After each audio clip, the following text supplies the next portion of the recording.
Okay. Okay. Yeah, Raphael's co-host now.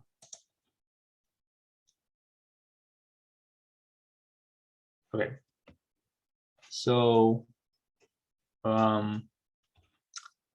yeah, so basically we have this example, right? Indigenous environmental movement, but we know that's not the only type of movement happening today. I wrote down some other ones that I think are important. So each one of them has a different way of approaching the social world. Each one of them encompasses all three modes, right? So obviously, like the workers' movement, it's not just mode C, even though you could say that's the primary thing that workers are after, right? Trying to improve their working conditions. That involves negotiating with companies, but there's also clearly a mode A component as well to workers, right? Which is the family structure of workers, the community, and phenomena such as like gentrification or the impact of poor education. That's going to be a mode A impact, but that also affects workers, right? But it's also tied up with wages and benefits. So there's mode A, and then obviously mode B, right? Workers, when they form a union, or they're trying to get certain laws passed, like minimum wage increases, that requires that the workers engage with legal apparatus. And so, yeah, you can basically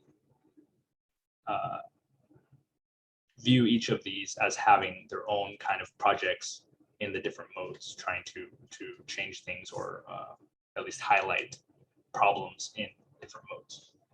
Can I ask a quick, just maybe clarifying question about, I guess, our approach to this? Yeah. Am I right to assume that, I guess, the goal here, right, in thinking about how organizations, I guess, interact with the modes is to see the ways in which some kind of combination of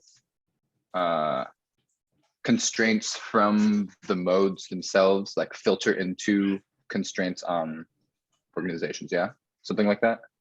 Yeah, and that's really important, yeah. Mm-hmm. How and so it goes back actually to the thesis one here. I didn't draw all three here, but these black lines are actually three different lines, right? We talked about it as being constraints, actions, and I forgot the third one. I think it was intelligibility, right? Like what is visible.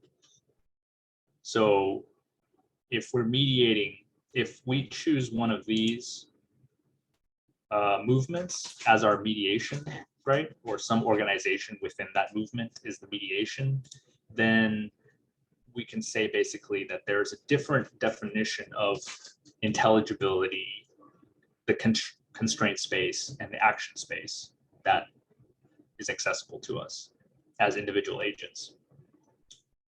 Now, Raphael. Yeah, I have a question. Could you go up to I think it's the fourth slide, or it's the next one, I think. This one or this one? No, yeah, this one. Oh, okay. So, no, the previous. Okay. Sorry. Wait, I don't think it went yet. Yeah, okay. So what I was, and I think it's following what Yasha said. So would you say that those amoebas, the political amoebas, they are like a mix of org and mode C, or are they like occupying the part of org only? Yeah, good question. I think they're neither. I think org is some larger abstract space. Yeah. Mode C is like a logic. And I guess I would say it's something in between, right? So I would say it's like mode C with an arrow going up to org, but not quite reaching it, because ultimately you can't completely get into org because it's too big. It's basically all the possible ways of organizing. I would say it's like part of org. It's like, Yeah, perhaps a or good way of thinking considering- about it. Sorry. No, go on. I was just gonna say, like, I think a good way of thinking about these things is just thinking like, imagine the situation, like most of the time, a mode gives the form of how people associate, right? So you have, let's say, all the ways we associate in real life, those are the, like, say, the social material, and commodity form, it gives the form of those associations, right? I think you can think of the relation between org and mode C, for example, when mode C becomes a bit of the material, so offering productive activities, concerning yourself with storage, so on, but the form of that thing is coming from something else. So if you ask the question why the normative principles are not contained, or not visible, or all explicit, you cannot make them all explicit by focusing on commodities. So it's still the same material, like it's not like something out of this world that's going to appear.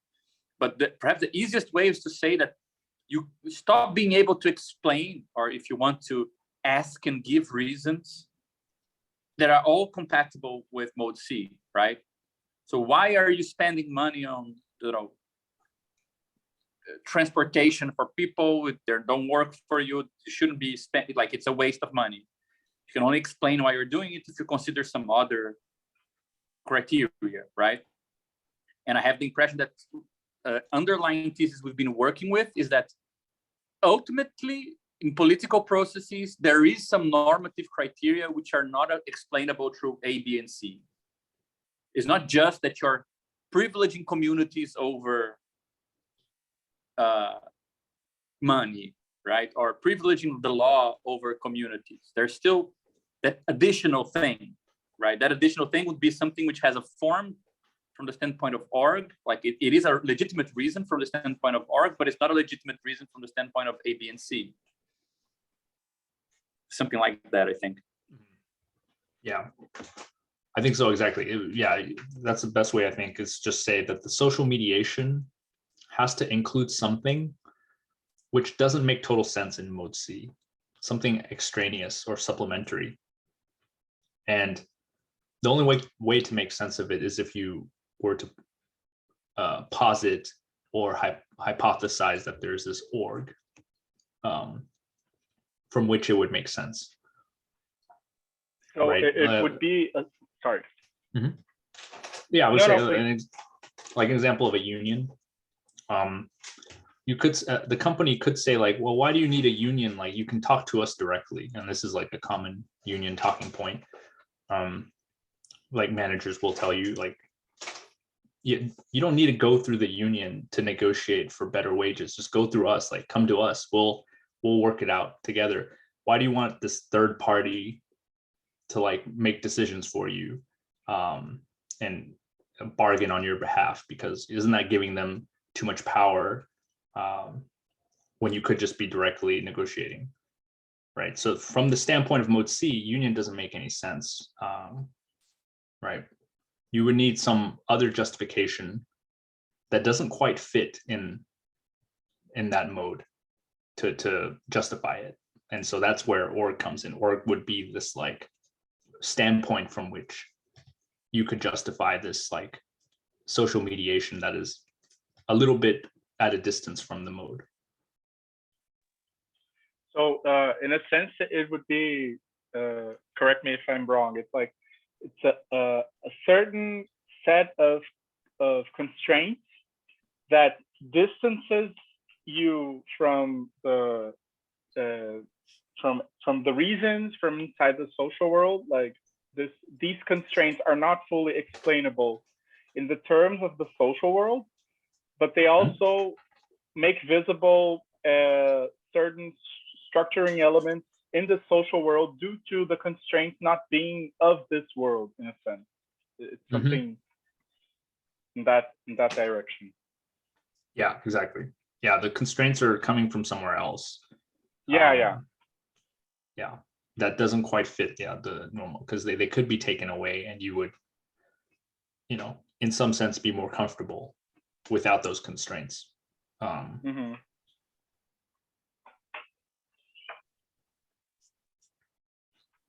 Thanks. Yeah.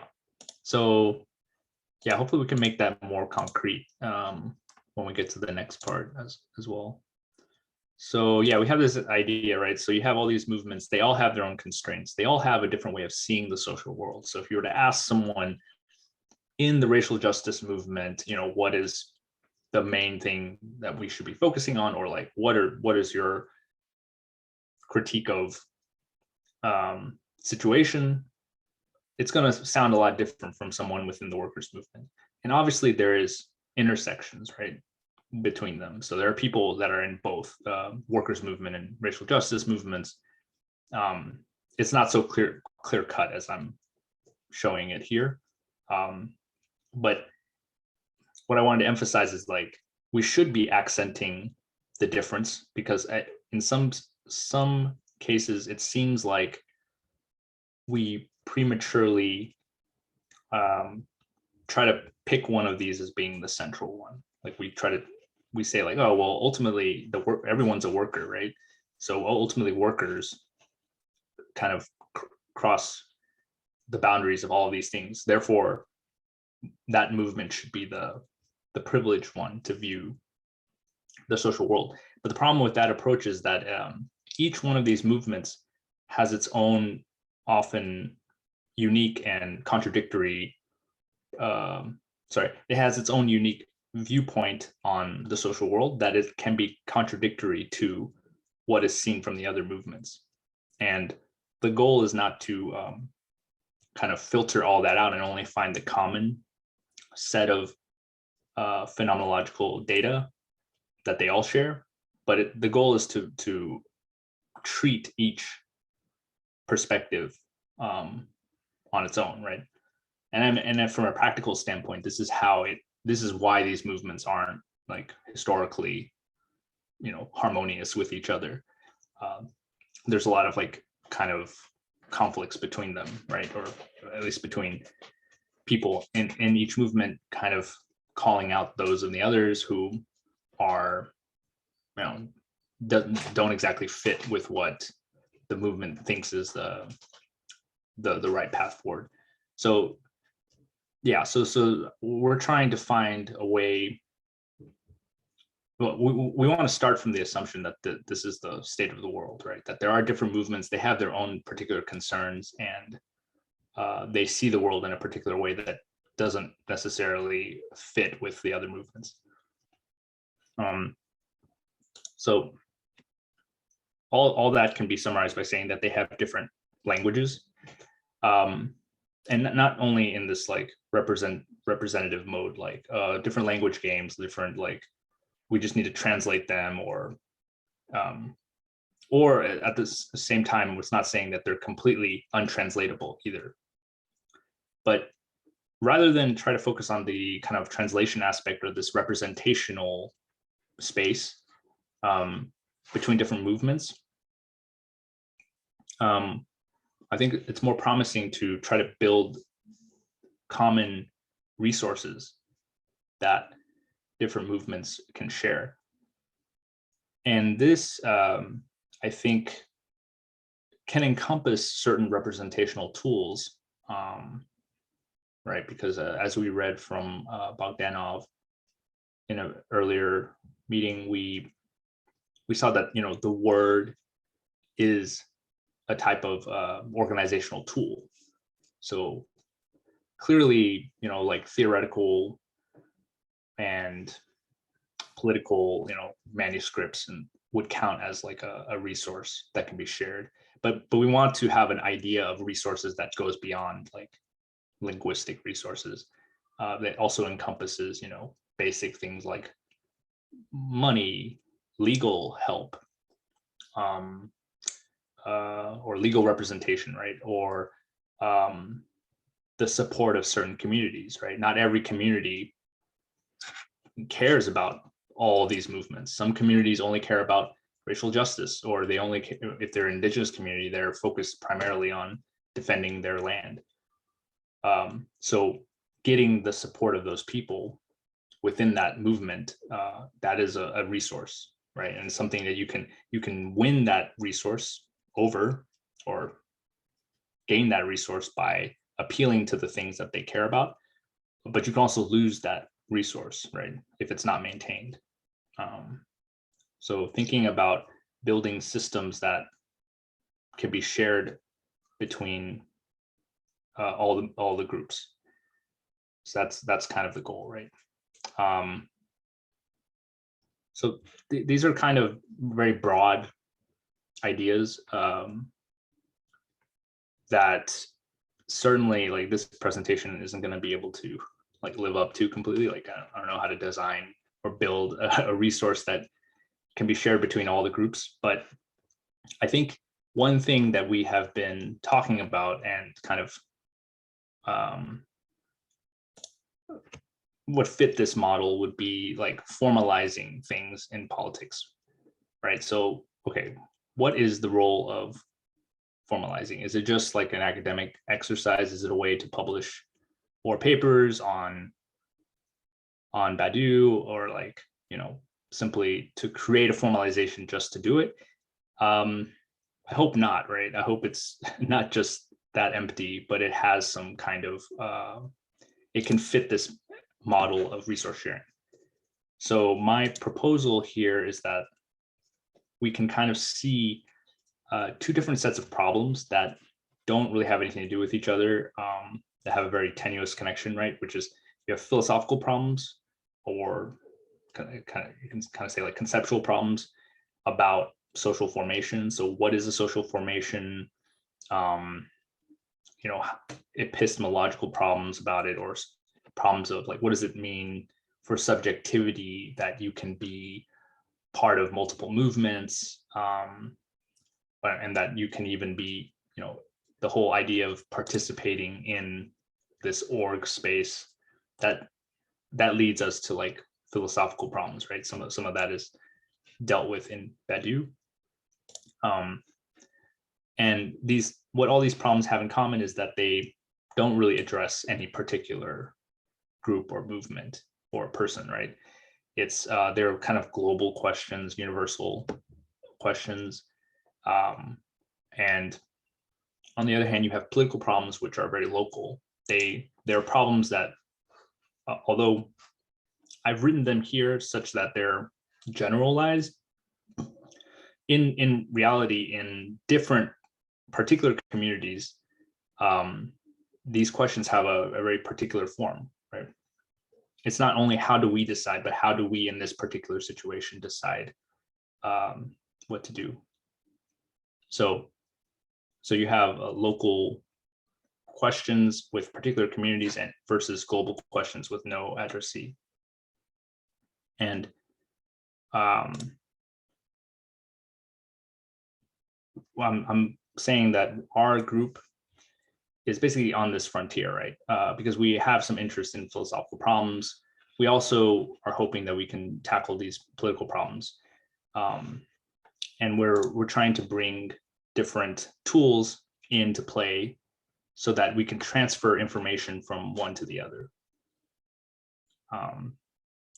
So yeah, I think that's where formalization comes into play, because formalization is a way of taking what's important in a problem and making it something transmissible, something that you have like a common language or common framework to express these problems.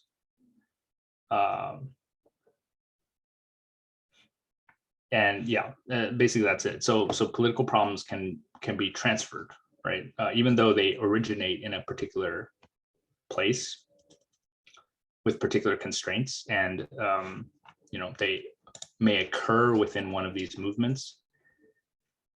The role of formalization, in my view at least, is that we can take some of those concerns that are very local and transport them to the other movements.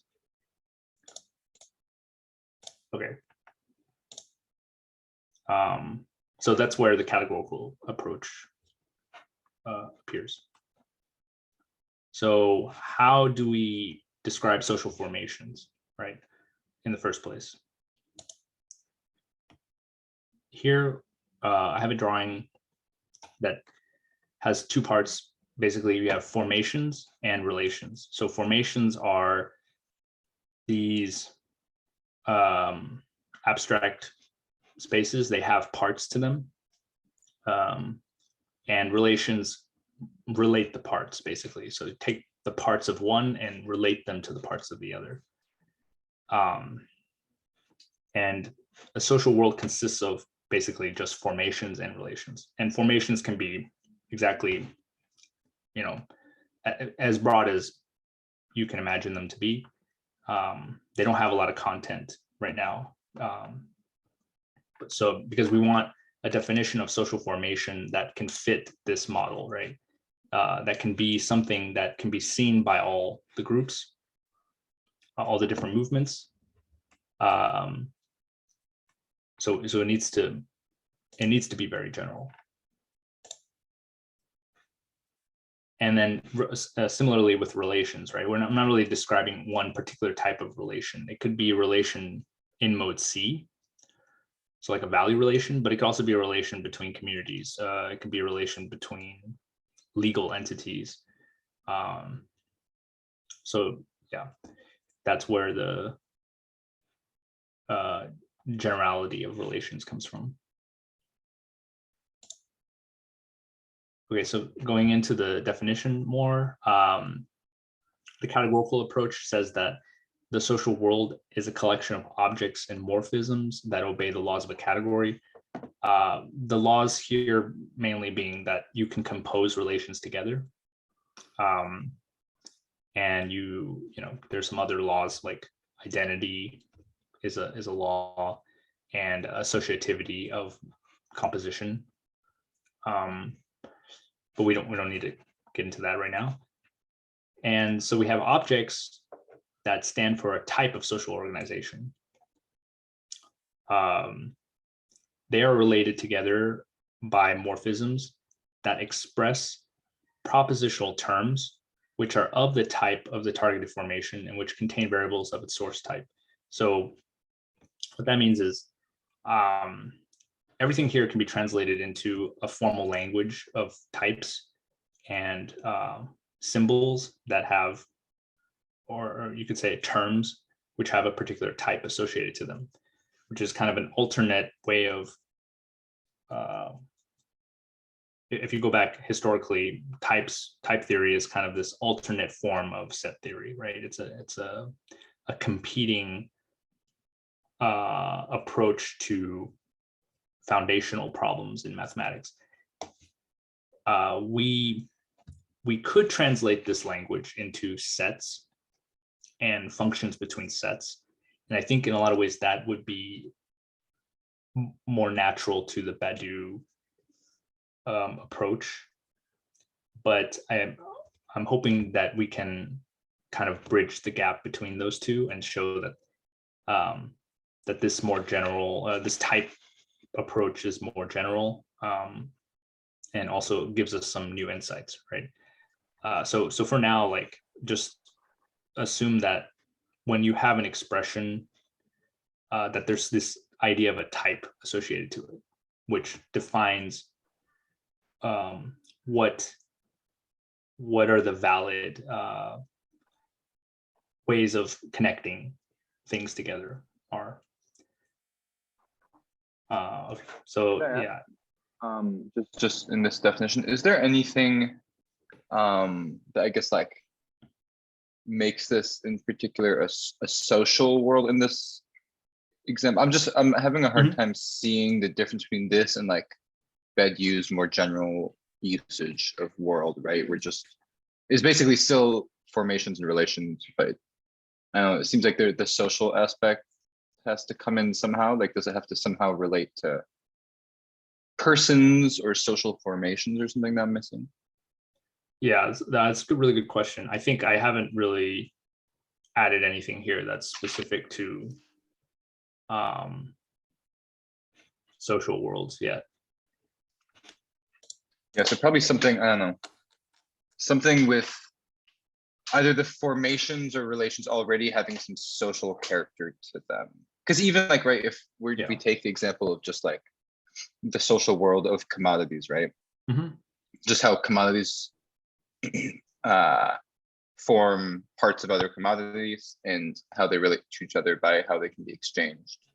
But that already has like a social character to it because exchange itself is a social relation, right?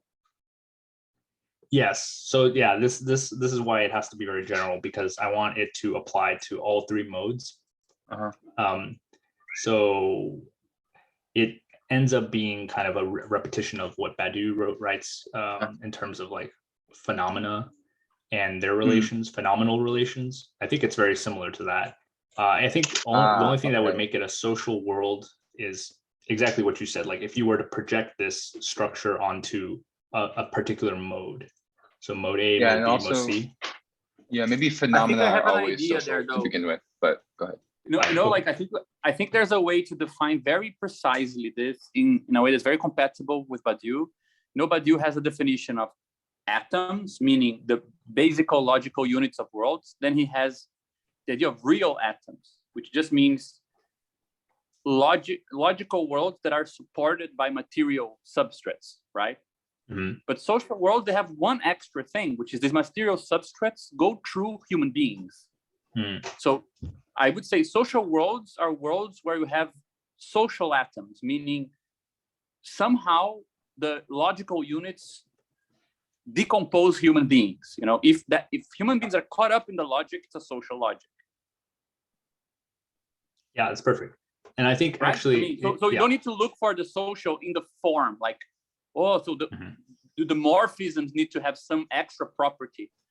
I mean, I think it's more about how are the atoms supported? That makes it a social world, right? It's almost like a subcategory of real worlds. Real worlds have material bases. Social worlds have a particular type of material basis, which is some human as the matter of it, right? Mm-hmm. Yeah, that makes sense. Yeah, I was also struggling with this. I actually even I got desperate and I was actually reading Deleuze, trying to find something because Deleuze has this whole idea of like assemblages, and this whole thing with Deleuze and Foucault. It's almost like we're kind of in that realm of French theory, but I don't know anything about Deleuze and Foucault, so it didn't work. But yeah, basically, I think defining it for now, it's simple enough to say like if the atoms are people, if the smallest kind of space or sub part of these social formations, if the smallest thing is an individual person, then this is a social world. But yeah, and that kind of fits with this next slide here. So the whole rule of this, I guess you would say it's the rule of phenomenology, or logical, this logical rule of phenomenology is that you can't access the parts of a formation directly. So there's no privileged eyeball. There's no privileged like measuring stick that lets us like probe into the different parts of a social formation, right? Instead, sorry, Gabriel, did you have a question?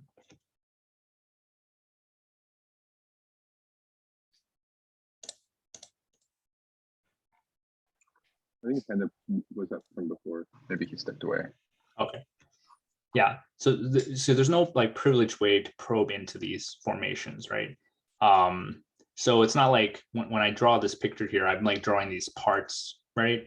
But actually, it can be totally opaque because the parts are only determined by the propositions that differentiate the parts. So what I mean by that is like there are certain propositions of a social formation that are not applicable throughout that formation, right? There are things that you can say that everyone will agree with or is verifiable that only apply to a particular part. And that is the definition of a part, right? There is no other necessarily material foundation for what constitutes a part, except maybe what we just said, that maybe at the smallest level, the human individual is like the basic building block of this part. Although even that you could say is like, you know, kind of a approximation of something, but it's like, what is a human individual if it's not like kind of a manifestation of like the social relations with other people and so on. But yeah, let's just say, like, for simplicity, you have humans at the bottom, but then you have these statements that only apply to parts of this social formation. So here, yeah, the diagram. In this part here, it says like the ZZZ cannot be rulers because they're unclean. Okay, we don't know what these things are, but it applies to this one part of the social formation, that this statement is verifiable or is true here. Then you have like a global statement. There can only be one ruler, right? So this is a statement everyone agrees with. There's no, at most there can be one ruler in this social formation. And then there's this kind of opaque part here that says like all rulers are counterfeit. So yes, it is not contradictory that there can only be one ruler, but it doesn't matter because all rulers are like not legitimate, right? So that this would be kind of like a way of dissecting the social formation, not by looking at the geography or necessarily like class distinctions, although you can derive, I think you can derive class distinctions and geographical differences and like racial or gender, you know, all those differences can be, they're subsets of this more general thing, which is like propositional forms.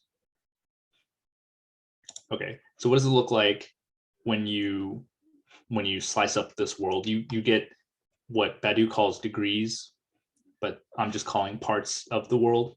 So you have statements which can be globally true, like there can be only be one ruler, but you also have statements that are nowhere true, or like some invisible part of this bottom part is like the nowhere. It's a part standing for nowhere. And you can have statements that are valid only in this part, which effectively means they're not true, right? So in logic, right, this is just false, and the top would be true. And if you're using like an intuitionistic logic, then you have partial degrees of truth, which we're interpreting as different parts of the social formation. So yeah, this like middle part here, we say like the ZZZ cannot be rulers, right? But maybe in some other part, the ZZZ can be rulers. That doesn't have to agree with this one. But it has to be compatible with the global statements, right? So ultimately, there can only be one ruler. Yeah, and this ties in also with how all this stuff kind of has to be contextualized for like a specific world or something, right? So like at the bottom, this all rulers are counterfeit. We could think of this as being like maybe some like activists who are fighting against the rule or something, that like their efforts can be like completely not efficacious, right, for like the global rule, but like within their own little like world of organizing, they could still be doing something that might lead to something later, you know, that might have some effect. But like they're still kind of at the bottom from the perspective of that world. So like they don't make a difference for the rulers of that world at all. Yeah, exactly. Yeah. They don't make a difference. And also the corollary to that is like, if you're not part of the movement itself, or you're not part of that group, you might only see things in this globally true part, which are like, maybe it's official. You can kind of maybe think of the top portion or the global portion as being like the official doctrine or the official, manifest statements, like things that everyone kind of projects as like being the official motto and so on. But once you're inside that group, you can start to see like different conflicting or different tense moments in that group. So things that are not globally true. So this kind of gives us a theory of like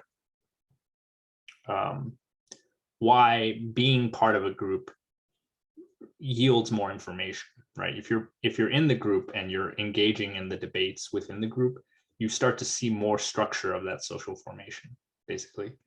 Versus if you're someone from the outside, like you're doing a report on a movement, you might only see kind of the official picture and you won't have a clear understanding of what are the real like tensions happening. So this, I think this topological approach is really useful for kind of dissecting the group. Okay, so once we get that idea that there are these parts that correspond to the different propositions, then we can move on to like relations. So what do relations do with these parts?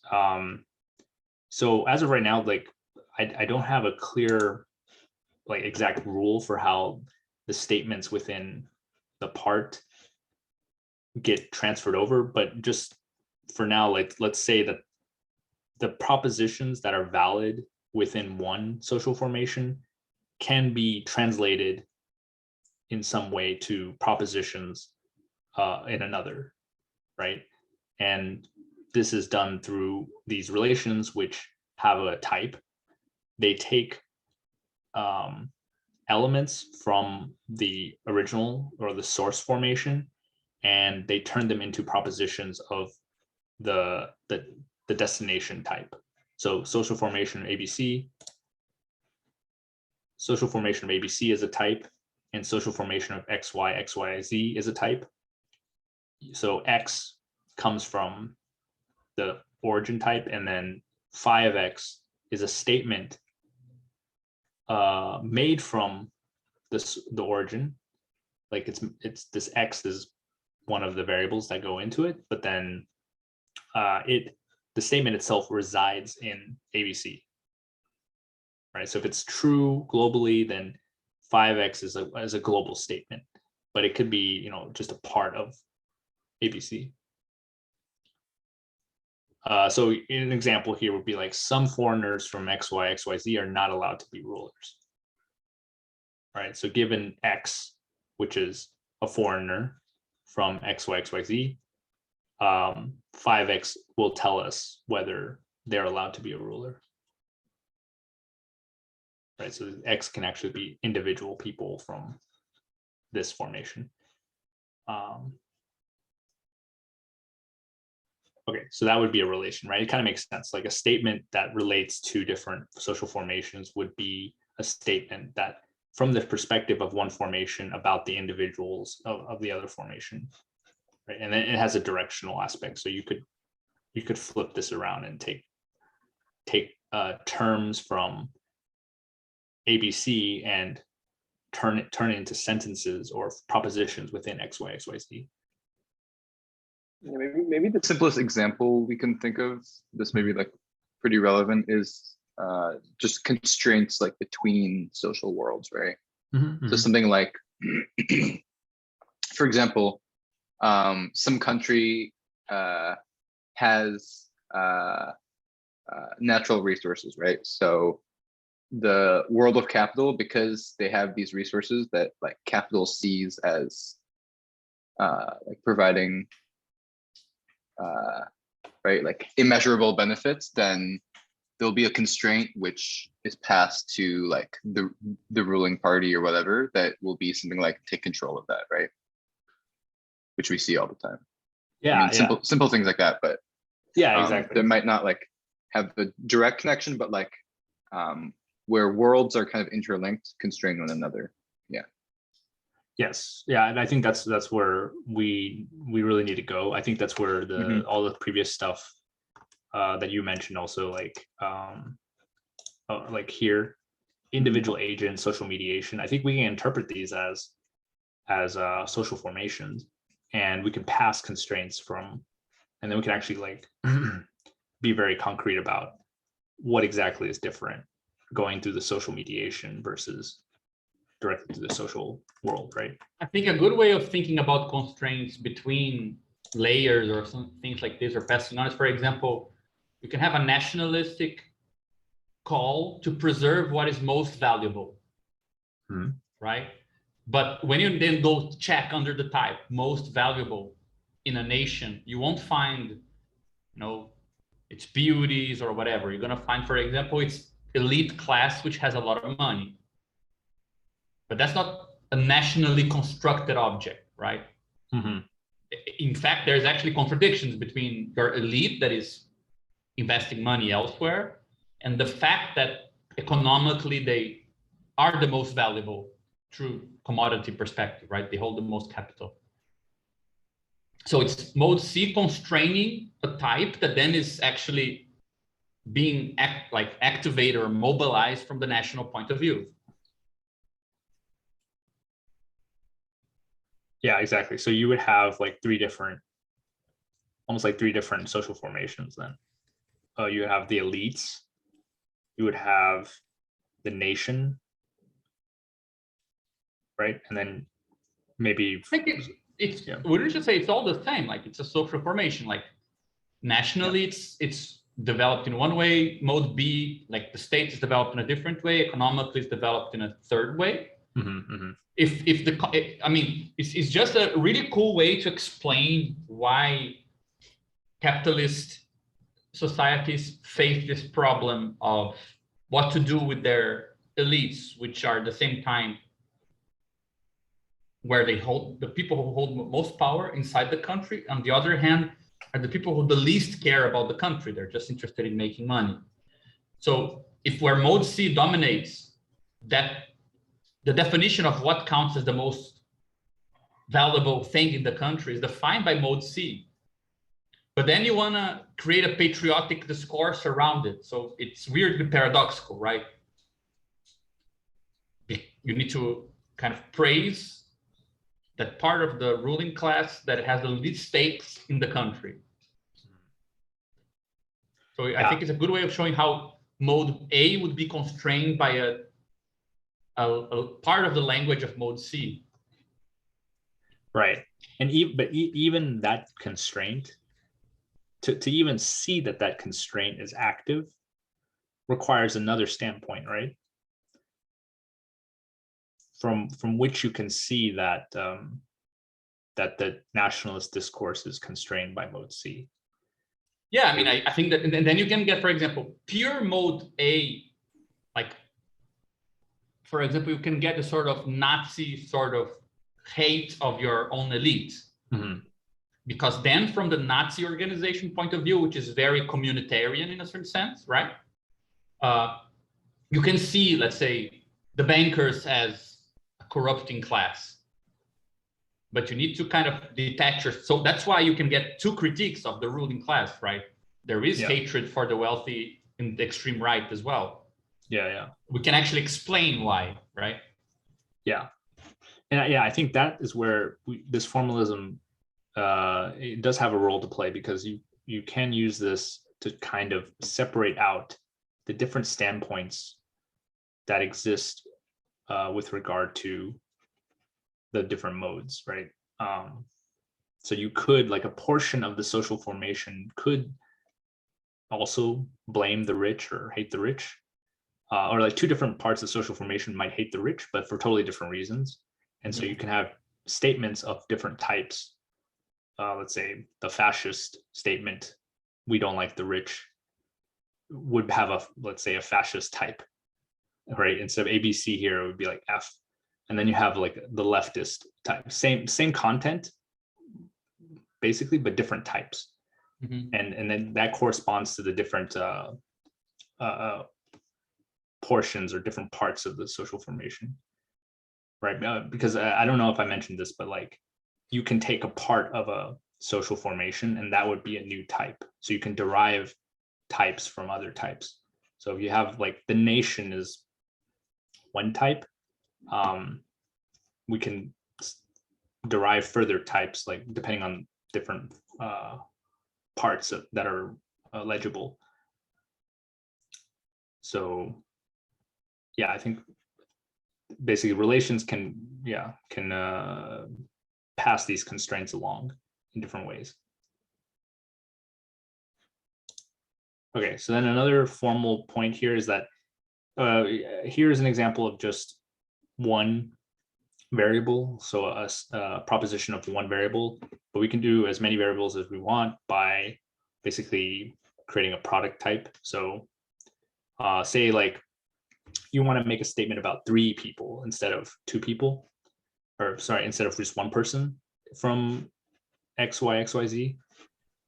You can take the product of the same formation, and then you can say, okay, then we have these 3 variables, or maybe they come from different social formations, and you can make a statement from those variables. So basically any type of formal, you can make conjunctions of different formal statements, right? Okay, I sorry, now I understand also. I got confused because at first we were using social formation as Marx uses it, like capitalism in Brazil, that's a social formation. Like it's the largest unit in social analysis, but you're using formation as the sort of kind of fragment, compositional fragment, right? Yeah. Yeah, so okay, so just so I said something wrong when you said like, so it's many formations, and I said, no, it's just one, but now I understand what you meant, sorry. Yeah, so you can have one like main formation, but then as you're exploring it, you can derive subtypes from that main one. So maybe, maybe capitalism is the main formation, but there are subformations that relate to it, and they have certain sentences or certain propositions that are unique to that subtype. So a formation is just an object in the world, right? Yeah, formation is just an object. Relations. Yeah, so not necessarily a world itself. No, because we do have to distinguish between objects. Like a world has to have a certain amount of like consistency or completeness, I guess, to it, which are different things. But yeah, you can say like a world contains like the biggest social formation in the world would be the one where all the other formations have this like unique relationship to it, right? So basically they're all included in this one, the biggest formation. But yeah, but it should be more flexible, right? We don't need to exactly specify like what is the size of one formation versus the other. Okay, so then the final part of this is like you can compose them together, right? Like Gabriel was saying, social formations are compositional, right? One can be divided into 2 or 3, and also if you have 2 or 3, you can take them and put them together and turn it into one larger formation. And this can be done by composing the statements that are valid in one formation with those of the other. So here, again, using that example, some foreigners are not allowed to be rulers. And then you can compose that with another one that says there exists at least one ruler that is guilty, right, from ABC. So what does it mean to compose these 2 statements? It's basically like logically saying like, okay, well then a foreigner could be guilty, right? But since a foreigner from here can be a ruler and a ruler from here can be guilty, then a foreigner from here can be guilty, right? Kind of a really contrived example, but you understand like that the statements themselves can be joined together and preserve some relationship between the types, right? Because the types, the type of the input remains the same in the composed version, and the type of the output changes.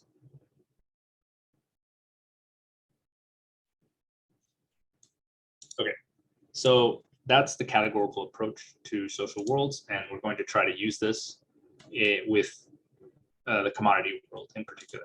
So commodities are also social formations, right? They also have statements that you can make in one part of that commodity space that is not necessarily true throughout the entire space.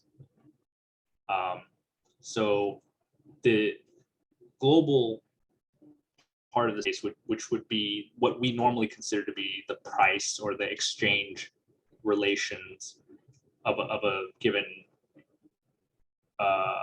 collection of commodities, that would be the global statements. So to say, like, 4 ounces of gold is equal to, like 10 horses.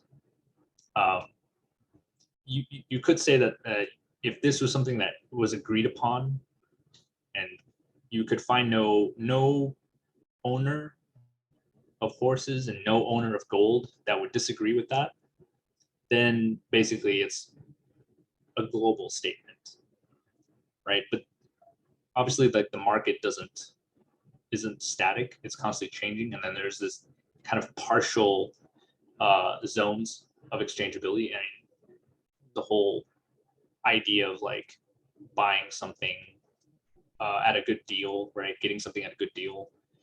It kind of implies that some exchangeability is not totally global, but has these partial variations, right? So in some places, maybe you can sell the 4 ounces of gold for 20 horses instead of 10 horses, right? So then that means this statement has like a partial variation that's only valid for that part of the commodity space. Okay, so basically, like, X is worth Y. That's the type of statements, but we should be able to make more complicated statements as well, not just about the worth of a commodity, although that should be like the basic one. We want to also encompass the types of statements that you would normally hear in like like a show about the stock market, right? A lot of statements come out when they talk about the stock market. They talk about it in almost in terms of this like sentient thing that is like has opinions and sees the world in a particular way. So I think also those statements, like the market thinks that this is the wrong president for the job, right? The market prefers this president over this president. That's also a type of statement that maybe this can model as well, because it's also a statement that's like partial to a particular space. Okay, so we can compose. Like what I like about it is that using what Alain was developing with that idea that, political fetishism connected to the state tends to turn everything into a subject. So everyone is a subject for the state, right? Even things. Yes. And we already know market is a hybrid notion, right? From this pure standpoint of commodities, we have consistent exchange spaces, right? Mm-hmm. So if you have the consistent exchange space, be treated as a subject from the standpoint of the state, that could be like how to explain how the markets becomes a position of enunciation, right? If you have, let's say, the content of its grammar coming from commodity space, but where the market is speaking from, so that you recognize it as a entity, it's coming from the state layer, right? And the people who take it for existing deity coming from the community, right? Yeah. So it can actually account for how you construct a market-like entity. Yeah, it's a good point. Yeah, that would be like relations across the modes, right? Yeah, Potentially, because the commodity space of the market as a whole can be viewed within the space of the nation or the space of the state. It can also be viewed from the space of an individual community. Maybe the communities like ultimately the boss doesn't care about us, right? That's kind of like a statement that summarizes the boss isn't just the individual person, but the entire logic of some company. Rafael? Yes. Very nice presentation so far. I just wanted to add like a small thing, like when Gabriel talked about markets and the relation, how they are sort of like a torsion or perhaps like a hybrid or whatever of modes B and C. I think that the nation makes like a crucial, it becomes a really crucial component, because I think that in a way the market, like a country as a delimited market, only really appears as soon as you have like this like the nation as this fad replacing the mode A that is destructed by the onslaught of capitalism, for example. And I'm thinking here of a very like I think Kozo Uno has a discussion about this that Karatani picks on Structure of World History, when he talks about like national sentiment, and that like national sentiment is sort of like this supplement for the for like the beginning of capitalism, and that becomes like this thing that allows sort of allows the market as such to, like the national market, to be understood as something. So I think that there is really something like important over there, that I think it also can be connected with like the material structure of a market, for example, like and even like if you think about like newer accounts and like the financialization, for instance, is another, like it offers another layer of how does one like see the market, and like how that space is pictured. If you think about like, I don't know, models of pricing options, it like becomes a whole, like it's a whole another way of actually like portraying that particular and navigating that particular space and so on, which I think also changes like how mode A retroactively looks like. I think it has some, I don't know, I've been trying to like pinpoint this because I think this is really important to actually like speak of, but I think there is something in the way that like on this in this formation of a market as something that like is at the same time both like a state construction but also like capitalist a capital construction in a way, a mode C construction, that it's really like it really influences also like the sort of put something else in place instead of like previously mode A and then the nation as such. I think it really like one could see like a really like progression of these things. Yeah, I think what would be necessary is to like distinguish between the relations within a mode and relations across modes. I mean, maybe that's not really stopping us right now because everything is just really general right now. But yeah, if we want, basically what you're saying is like building these layers together or gluing these layers together so that we're not only composing small regions of the commodity space together to form larger regions, but you're also including this like, but basically what also we talked about in the primer, which is like these layer conforming or layer crossing. But you know what I think you're doing that's helping with that, because we were avoiding talking too much about language at first, and we wanted to focus on composing parts. We preferred the grammar of parts and wholes over types, language, propositions, right? But I think now you're showing, I think it's been working a lot in showing that, well, there is a whole different way of approaching, language of a topos and this internal language approach, where we can recuperate a lot of what we know about language, but it still is submitted to the logic of parts and wholes and so on. And then it becomes easier to ask kind of questions about how do this layer compose, because we know how languages interact. For example, when you want to say something about a certain sort of sadness, and then you say like Schadenfreude, you keep the word in German inside your English language. And to understand your statement, the person needs to know how that word operates in another language, right? Yeah. Or when you say like je ne sais quoi, like the person has this je ne sais quoi. So by going back to like a discussion of language, but now making sure it's compatible with this non-linguistic thing, it's not like discourse analysis. I think we can bring back tools that we already have that are intuitive to talk about how different languages interact, right? Mhm. Or for example, when you like constraints from one language appear in the way that another language adopts kind of a turn of phrase or a slogan, kind of, you know, like a catchphrase or something like that, or things like that. So Mhm.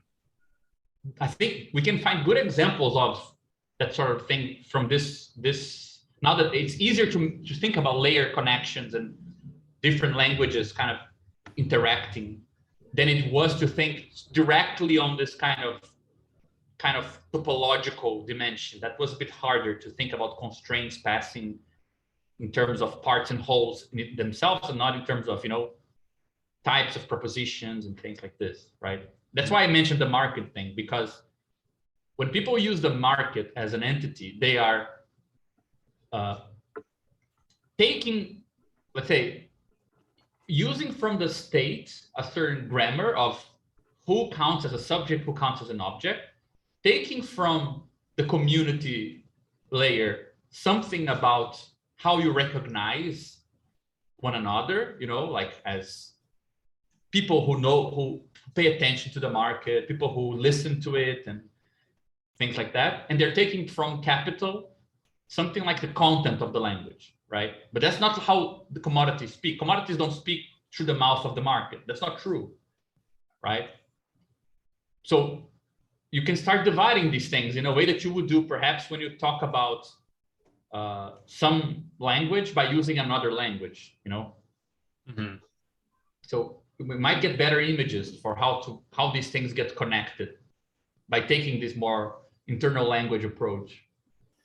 Yeah. I think that, yeah, that this is true. The idea of an internal language, it seems so much more flexible than just saying there are different languages, but also like that this language has some structure that's not necessarily linguistic in nature, right? So like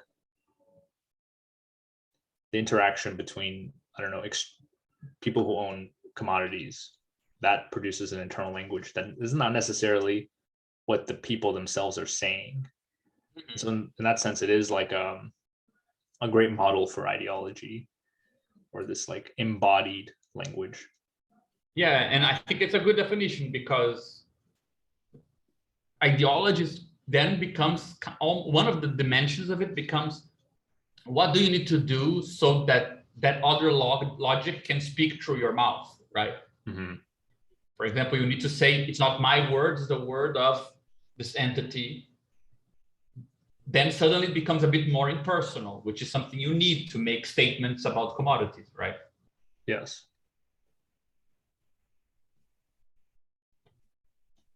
Yeah, no, it's definitely there. And then, yeah, the whole connection with psychoanalysis is really good as well, because that's exactly kind of like the unconscious speaks. It's not exactly what you're saying, but it's this position, this positional aspect to what you're saying that is like adds some like locality to what you're saying, like that would not apply to anyone else. And then that would be a way of like viewing this space as different locales, you know, kind of being put together. Okay, so basically, yeah, we there's a lot of interesting connections we can draw here. For the next part, we just need to remember that like statements are local; they can be composed together. And then there's some kind of implicative structure, which I didn't spend a lot of time on, but basically depending on how these statements are arranged, you can start to form new statements like commodity X is worth commodity Y. That's okay, but like, what does that mean about commodity Z? can we infer what commodity Z is worth based on this equivalence between X and Y? And that is also built into the structure of the space, right? So that's going to be important for this next part, which is describing the capital relation and the extraction of surplus value. So this approach, the linguistic approach that we're adopting here, it doesn't require any unit necessarily of like a quantitative unit to describe surplus. So I think it's an interesting, at least an interesting exercise of trying to think like, okay, if you wanted to describe surplus extraction from the worker, how would you do it in such a way that you don't have to refer to numbers, right? Well, you don't, the reason you don't need numbers is because you have commodities, right? And commodities can play a certain role that can later be translated into quantities, but from a purely like symbolic and logical standpoint, you don't need the numbers yet. So here you have like 4 commodity spaces, and you have this commutative diagram. So meaning like if you were to follow the arrows, going from A to B via the top arrow is the same as going from A to the bottom left to P, the commodity space P, and going back up to B, right? And each arrow has its own statement, right? Because remember, in this method, the arrows represent the statements. So going from A to B, we say that the price of producing a product P from commodities in A is less than the price of P. So basically, you can sell. You can basically make money here because you're selling P for more than you paid for, right? So that would be a statement, and it uses the commodities in A as the input, right? So X is of type A, but the statement itself is living in type B. It's a statement that it's only valid or exists in type B, but it's about the elements in A. So in A, you have a similar thing. LP and MP is worth M1 in A, and then so LP and MP being labor power and means of production, and then these two things together produce product P, and then P is worth some other amount of money in the space B, right? So this is the basic thing, and we don't need any. We have this like M1 and M2, but we could just say that that is a money commodity. We don't need to say it's a particular number. We just know that M2 is greater than M1. Okay. And so looking in more closely here, we want to figure out, okay, how is this possible, right? How is this, how do these statements, why is it that you can compose these statements together to get the top statement? So we say that the value of labor power is its means of subsistence. And those are actually two different parts of A, right? A has a lot of different commodities in it. The means of subsistence are everything that the worker needs to reproduce himself. And labor power is what the product, let's say, that the worker offers on the market for the capitalist to purchase, right? And so the value of labor power is a different commodity, basically. So this is the starting point of the sequence. We can expand basically this diagram, basically pulling back the arrow A along this other arrow to get this other statement here, that labor power is worth the means of subsistence. Okay. So then so if you read the attached thing by Otani, he goes into this, like, how exactly do we calculate this worth? So there are at least 3 categories here. We can, there's probably other ones, but for now, let's just say that LPMS consists of living costs, familial costs, and education or training costs for the worker. And these are counted throughout the entire lifetime of the worker. So your total cost is what defines, the total cost of all these things is what defines the means of subsistence.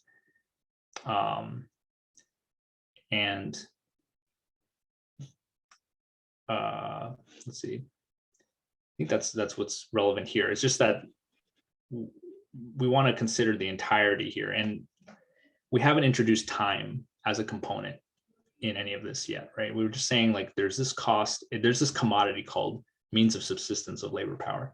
We haven't said like, well, is it the means of subsistence of one day? Is it 1 week? Is it the entire lifetime? That's irrelevant right now. To make that a relevant piece of this, we need to introduce a topology as a way of measuring this or localizing this commodity. So this commodity it's like a very big concept of means of subsistence. We want to be able to like measure it in terms of time. So we can use a homomeric topology, which is also called a order topology, to basically localize this large commodity onto a concrete point in time or open set in time. So imagine these boundaries being flexible, so we can kind of like zoom in and zoom out, right? We can say, okay, what is LPMS for an individual worker? Well, that's the cost, that's all these costs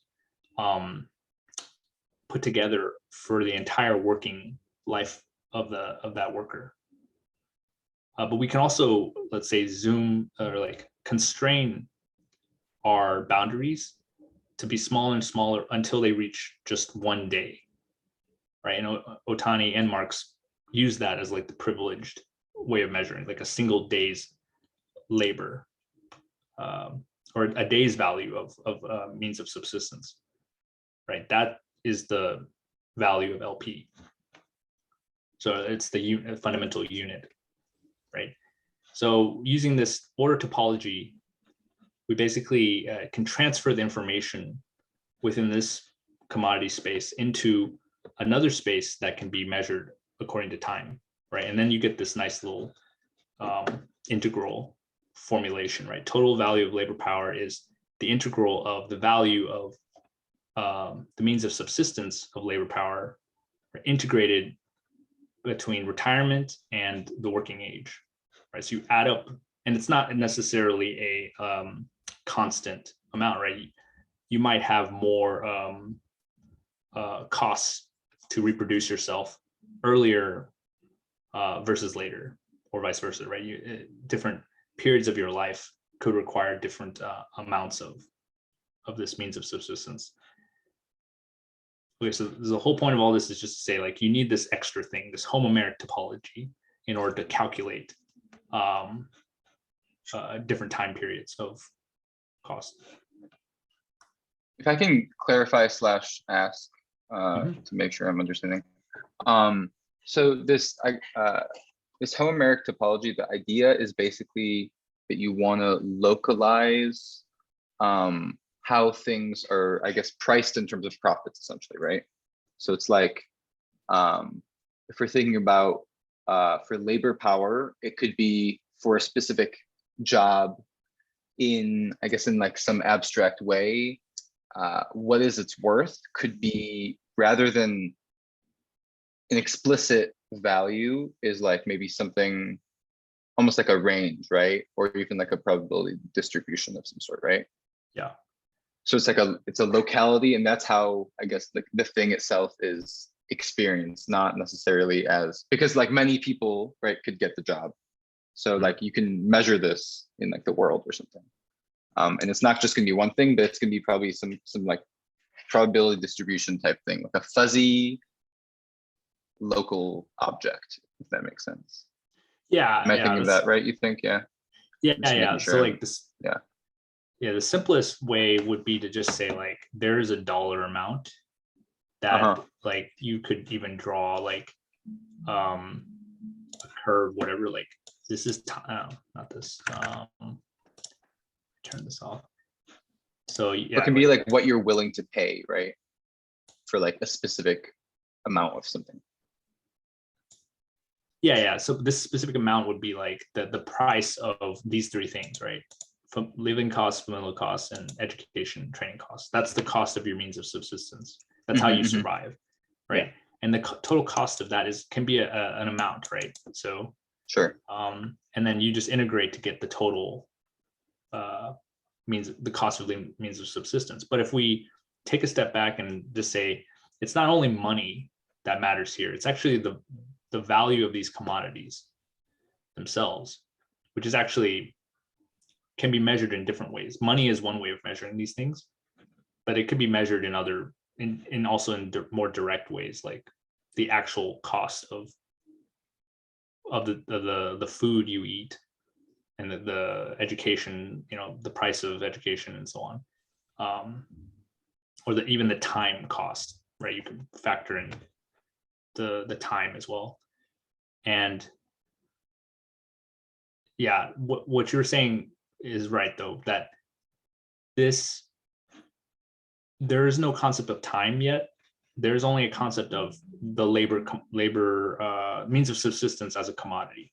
We want to be able to like slice this commodity in a certain way that makes it fit with the wage, basically. So the capitalist needs to be able to say, I need to pay you for 1 day's worth of labor. How much should I pay? Right? Well, the capitalist doesn't actually decide because it's the market, right? It's this social mechanism that determines this. But Marx says, okay, but how does the market come up with this value? It's because it projects, in some sense, it projects this large object or this space down into something that is that has this topology, basically an orderable topology. And it does this via money, right? Because money itself has an order topology. I don't know, does that clarify it? Yes, I think so. I think that's right too. Sorry, one cat is torturing the other one, so they're in timeout. Yeah. So yeah, basically this means of subsistence doesn't necessarily have this topology, right? That's something that has to be added to make it measurable.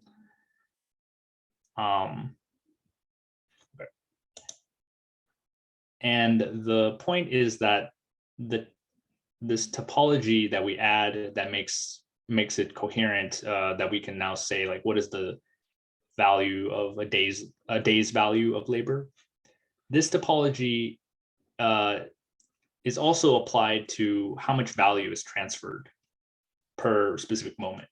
So we know that like the product has a certain amount of value in it, but how do we know what portion, like how do we relate the value of the product with the time spent making that product? We also need the same topology, right? We need an order topology to be able to say like, okay, total value is, $100. There's 10 hours put into it. So now we can then say, okay, $10 of value is transferred per hour in 10 hours, whatever. So again, you have the same topologization, but the key insight is that there is no quantitative relation between the total value of labor power here and the value transfer rate here, right? So the value of labor power here on like 1 day doesn't necessarily correlate with the value transferred in 1 day, even though they have the same topology. So you need two things. You need to be able to topologize them along this homomeric thing, but you also need to say that there is no relation between them. Okay. And And then, so now we can use the formalism we've created here by saying like, okay, we have money, which is also a commodity space, right? It's made up of quantities of money, which are ordered in this topological way. And you also have means of production, labor power, which is its own, has its own topology, it has its own space. That's not necessarily it's not necessarily orderable, right? You don't look at means of production, labor power, and say like, oh, well, one thing is worth more than another necessarily. You need to project it. You need to make a statement about it using money in order to order things in this space. Similarly, if you want to pass from means of production to labor power, you need also to have this order topology in order to make statements of the kind like this amount of value was transferred in this amount of time. So we're basically adding a new operator into the language, which is the operator of change or rate over time. And we're able to add that because the role that money plays as a commodity has its own space, right? As it relates to these two things. Yeah, I think this is not very clearly explained. I think we could go more into detail, but I think the gist of it, the gist of it has to do with this topology, right? This topologization of certain statements, right? Because what did I say before? Sorry, go ahead. Yeah, I was just gonna say, I think the main point here is how the structure on different spaces, right, between like capitalist and laborer, for example, how they map onto each other, right? Mm-hmm. Which gives like the structure of, I guess, how they interact, which we should be able to like recover, I guess, the internal logic from or something like that. Yeah. Or like, or I guess construct it like the bigger one that includes both of them. Yeah, the bigger one. So yeah, I don't know about the bigger one, but it definitely the most common one would be the language that we use to describe this process is always in terms of like time is money, right? Like whatever other ways you can slice commodities into, different ways you want to view it, you can always view it in terms of this time equals money equation. So you can say like, well, you know, this commodity took like this long to make and it cost me this much. I need to figure out my profit per hour.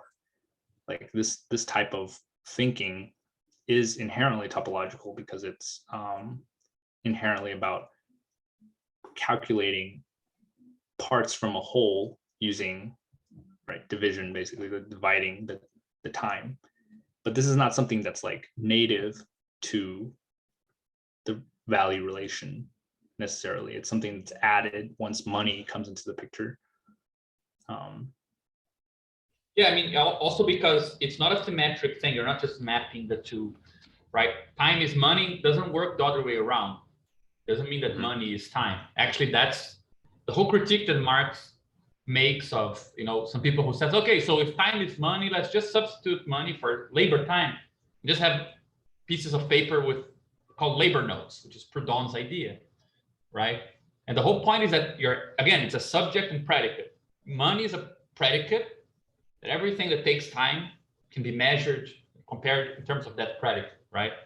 But time is not a predicate of everything that is money. So money is let's say the things get projected onto, not the inverse, right? Yeah. So to say time is money, I think that's the whole point. Like ultimately, this thing that just passes on, which is, you know, labor time, or not even labor time, time in general, reproduction and so on, everything tries to get projected in terms of money, right? Yeah. Which, I mean, it's a good way of understanding why there are things that, I mean, there is a limit to the language of the commodity world. And I think time is money both states the potency of it, right? Everything can be translated in terms of money, and its limits. Everything can only be translated in terms of money. All other predicates are some form of more complex proposition on top of that, right? Yeah. And one thing to add to this is like means of production and labor power, they introduce time in a particular way, which is when they're being consumed. That's also another thing I think is not necessarily true for all commodities. Like the amount of time it takes to consume an apple doesn't really matter how fast you eat an apple, right? But it does matter how fast.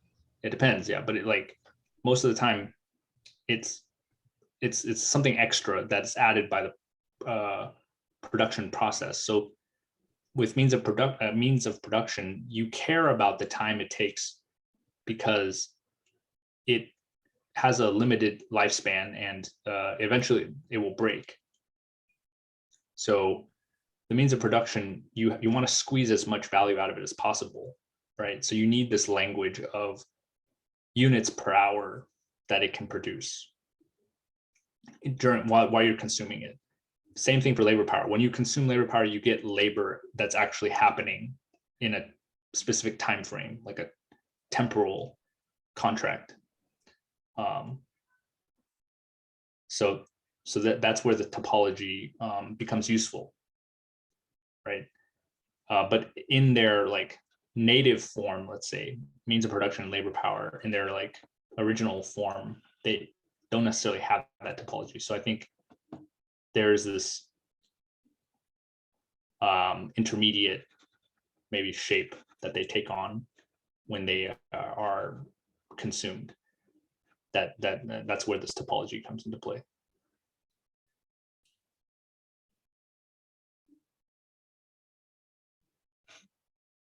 Okay. And so now we have this idea of how to extract surplus, right? We have to create these two different topologies. There should not be a relation between their quantities, although they share the same measuring stick, which is money. So now that we have that, we can then reformulate the original diagram, right? Which is these commodity spaces. We can just, since everything is using the same topology, which is this homomeric thing, we can basically count everything in terms of money. And this is where we get the definition of constant capital and variable capital, because we have this concept of money that is transferring value to another basically piece of money, right? Another amount of money, right? Which is just like the CC plus VC is basically the cost of your means of production and labor power, but you're viewing them under the topology of money. And because of this, you can calculate things like rate of surplus and rate of profit. So what I wrote here, yeah, labor power with the homomeric topology is variable capital, and means of production with the homomeric topology is constant capital.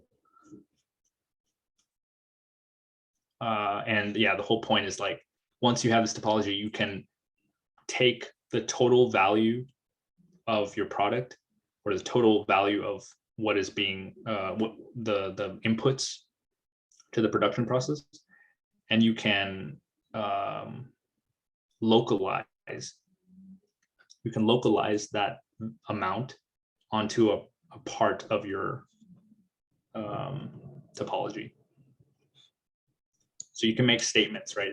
Just as before, when we started, I said there are statements which are global and there are statements which are local to a social formation. The same thing is happening here, right? You have a statement about the global situation, which is like, I made this much money selling this product from these inputs. That's a global statement. But then you can now say, I transferred this much value, right? This capitalist process transferred this much value in this amount of time, which is a particular localization it's not true everywhere because you're not transferring the same amount of value at all moments. Dennis, can I ask a quick question? Yeah. So is this homomeric total or order structure, is that in the language of like the modes, is that what you're getting specifically from the logic of mode C and that kind of like intuitionist logic, or is this something separate from that?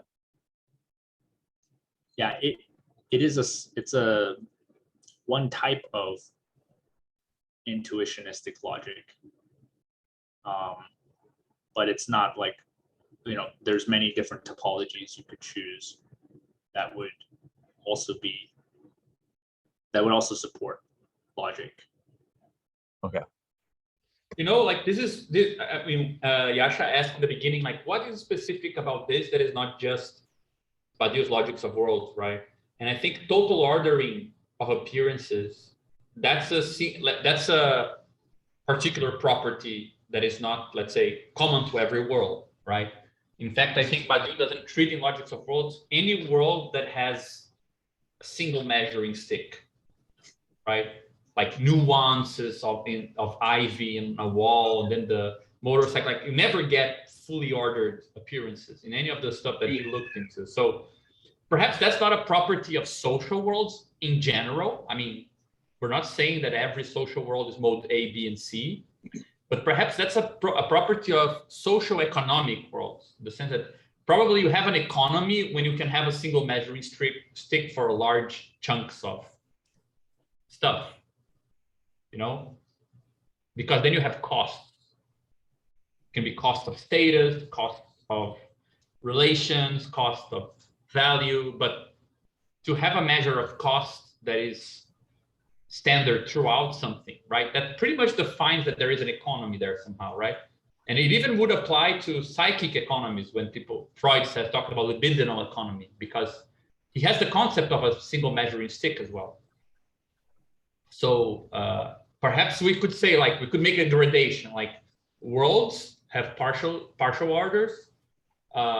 If the atoms of these worlds kind of latch on to our social reproduction, like to the almost biological level of human life, then we call it a social world. And then if inside that world you can come up with a single total ordered measure, then it's a socio-economic world, Yeah. That's a nice. I was just gonna say Yeah, that makes a lot of sense. The homomeric topology, what it gives you basically is that nothing can have, I'm not 100% sure which, but either infinite value or I guess inconsistent value, right? Because if nothing can be a part of itself, since we're always counting, we're pricing things each step along the way. If something was a part of itself, it would just give you you couldn't finish counting it, right? Yeah, which is exactly what point. labor. Yeah. Yeah, it makes that consistent. Yeah. But wouldn't like local currencies and currencies with expiration date, wouldn't it mean that there are fragments of a totally ordered like set which are not comparable, like you have? So it's couldn't that also like, so maybe there's a general a broader class of. Yeah, that's what I mean. Like the economic world is a smaller class, right? If you have a total measure, that's the smallest. If it's both totally ordered to some extent and has social atoms, in this meaning that it gets its logic is caught up with human reproduction, then you can lose the total order and keep social reproduction. That's social world. It's a larger class. Then if you lose the social atom, meaning it's not caught up in our own reproduction, then it's larger worlds, like even broader, right? Yeah, but I was just thinking that when you have two currencies that they are local, so they are not like directly exchangeable, it's still an economic system, right? But these two orders are not like comparable. Yeah, you could say like they are economic parts, but in a social world. Like if they don't form like a single measure of cost, right? I mean, something like that. I don't know. Yeah, no, I think I understood. Yeah, it'd be interesting is because at least in this, the way I'm developing here, yeah, it seems like money steps in to provide that topology. So if you were to change the properties of money with like some alternative currency, what would happen to the definition of constant variable capital? Yeah, for example, you can have money that doesn't buy labor, which I always thought was a good idea. Like imagine a market where you can buy and sell things, but you cannot buy and sell people. Exactly. People's times, right? I mean, it would see constant capital, but you wouldn't be able to buy variable capital. Like, yeah, variables, what counts as variable capital in a money economy would count as commodity owners alone, right? You can only buy means of production and rent means of production. You can never buy labor power, right? I don't know, something like that. I mean, one thing that I think we could go into in this particular part you're looking into is that there is an interesting thing, which is why are we looking like you made the units for right, the sort of resolution of what counts as a day, right? Mm-hmm. In those two arrows here, but why is the day a resolution, right? It's because that's precisely where our basic physical reproduction logic kind of matches, the money form, because we need to sleep. So there is kind of a physiological kind of constraint that offers itself as a unit, right? Yeah. If we didn't have to sleep, we wouldn't count things in terms of days. And we only count means of productions in terms of days because we are counting labor power in terms of days, because we are actually capable of having much more finer propositions about depreciation of objects, right? For example, if you're working, I don't know, with a nuclear plant, you need to consider decay rates of stuff that is totally incompatible with days, right? Or it's not even the appropriate measure. It's just humans that, for particular reasons, that seems to be the good unit. And I think the interesting thing is that you can always look inside of constant capital for smaller parts of which commodity logic already knows how to talk about, right? Whereas human labor, the day or the hour or the minute at most is kind of the limit point, right? There is no way to further decompose it, only if it is getting mixed with means of production. And then we know how to talk about it, right? In commodity form. So if a capitalist or if a commodity sees a human laborer, it won't know how to describe its parts in time or space or whatever, unless that human laborer is entangled with other commodities. Then you can use the propositions of commodities to talk about humans, right? Like if you're holding a hammer and if you're hitting a nail, then I can further decompose variable capital into smaller bits. But if you only have the person standing there, there's nothing more to say. Yeah. I think that's actually a really good point that I haven't talked about yet. But that this homomeric topology is not the only thing that's being optimized, right? That you have this kind of you have these other measuring sticks that you add on top of this, which are still like you can basically add topologies together, right? You can take the total order and combine it with some other spatial arrangement. And this is what we kind of talk about in the primer when we said like, two individuals both need to use the hammer. So let's have like a workshop that they can both share, right? Or like have some common space that, this is in Marx, right? That basically like the factory form is basically a machine for topologizing the work process in new ways. So but even though you said it's not money, the only reason why these things are being done, and they're speakable in commodity terms is because at some point they are translatable in money terms, right? The reason why they are is because you want to maximize this rate of surplus extraction which is dependent on the money form. Yeah, if you took that away, you wouldn't have commodity words for how to share a workspace. Yeah. Yeah, but you can really use the same. I mean, you could probably use the same techniques of a capitalist work process inside of a co-op, for example, and it would have a different significance, right? Like you're not exactly trying to maximize surplus, but you may try to make the working space more comfortable for the worker. Yeah, I mean, it's interesting because I was talking to a friend who he's a consultant for organizations. Like he applies those methods of lean and agile, organizational structure, and his thinking is that leftists didn't develop a cooperative logic, but now capitalist companies are doing it. Like just look at Valve and other companies that are all about creating this kind of self-management kind of structure for workers, and but it's still, if you look at from the perspective of what we are doing, it's still like, since the input and the output of this whole new way of organizing remains like commodities go in, commodities go out. It doesn't matter if within that kind of black box things can be more plastic,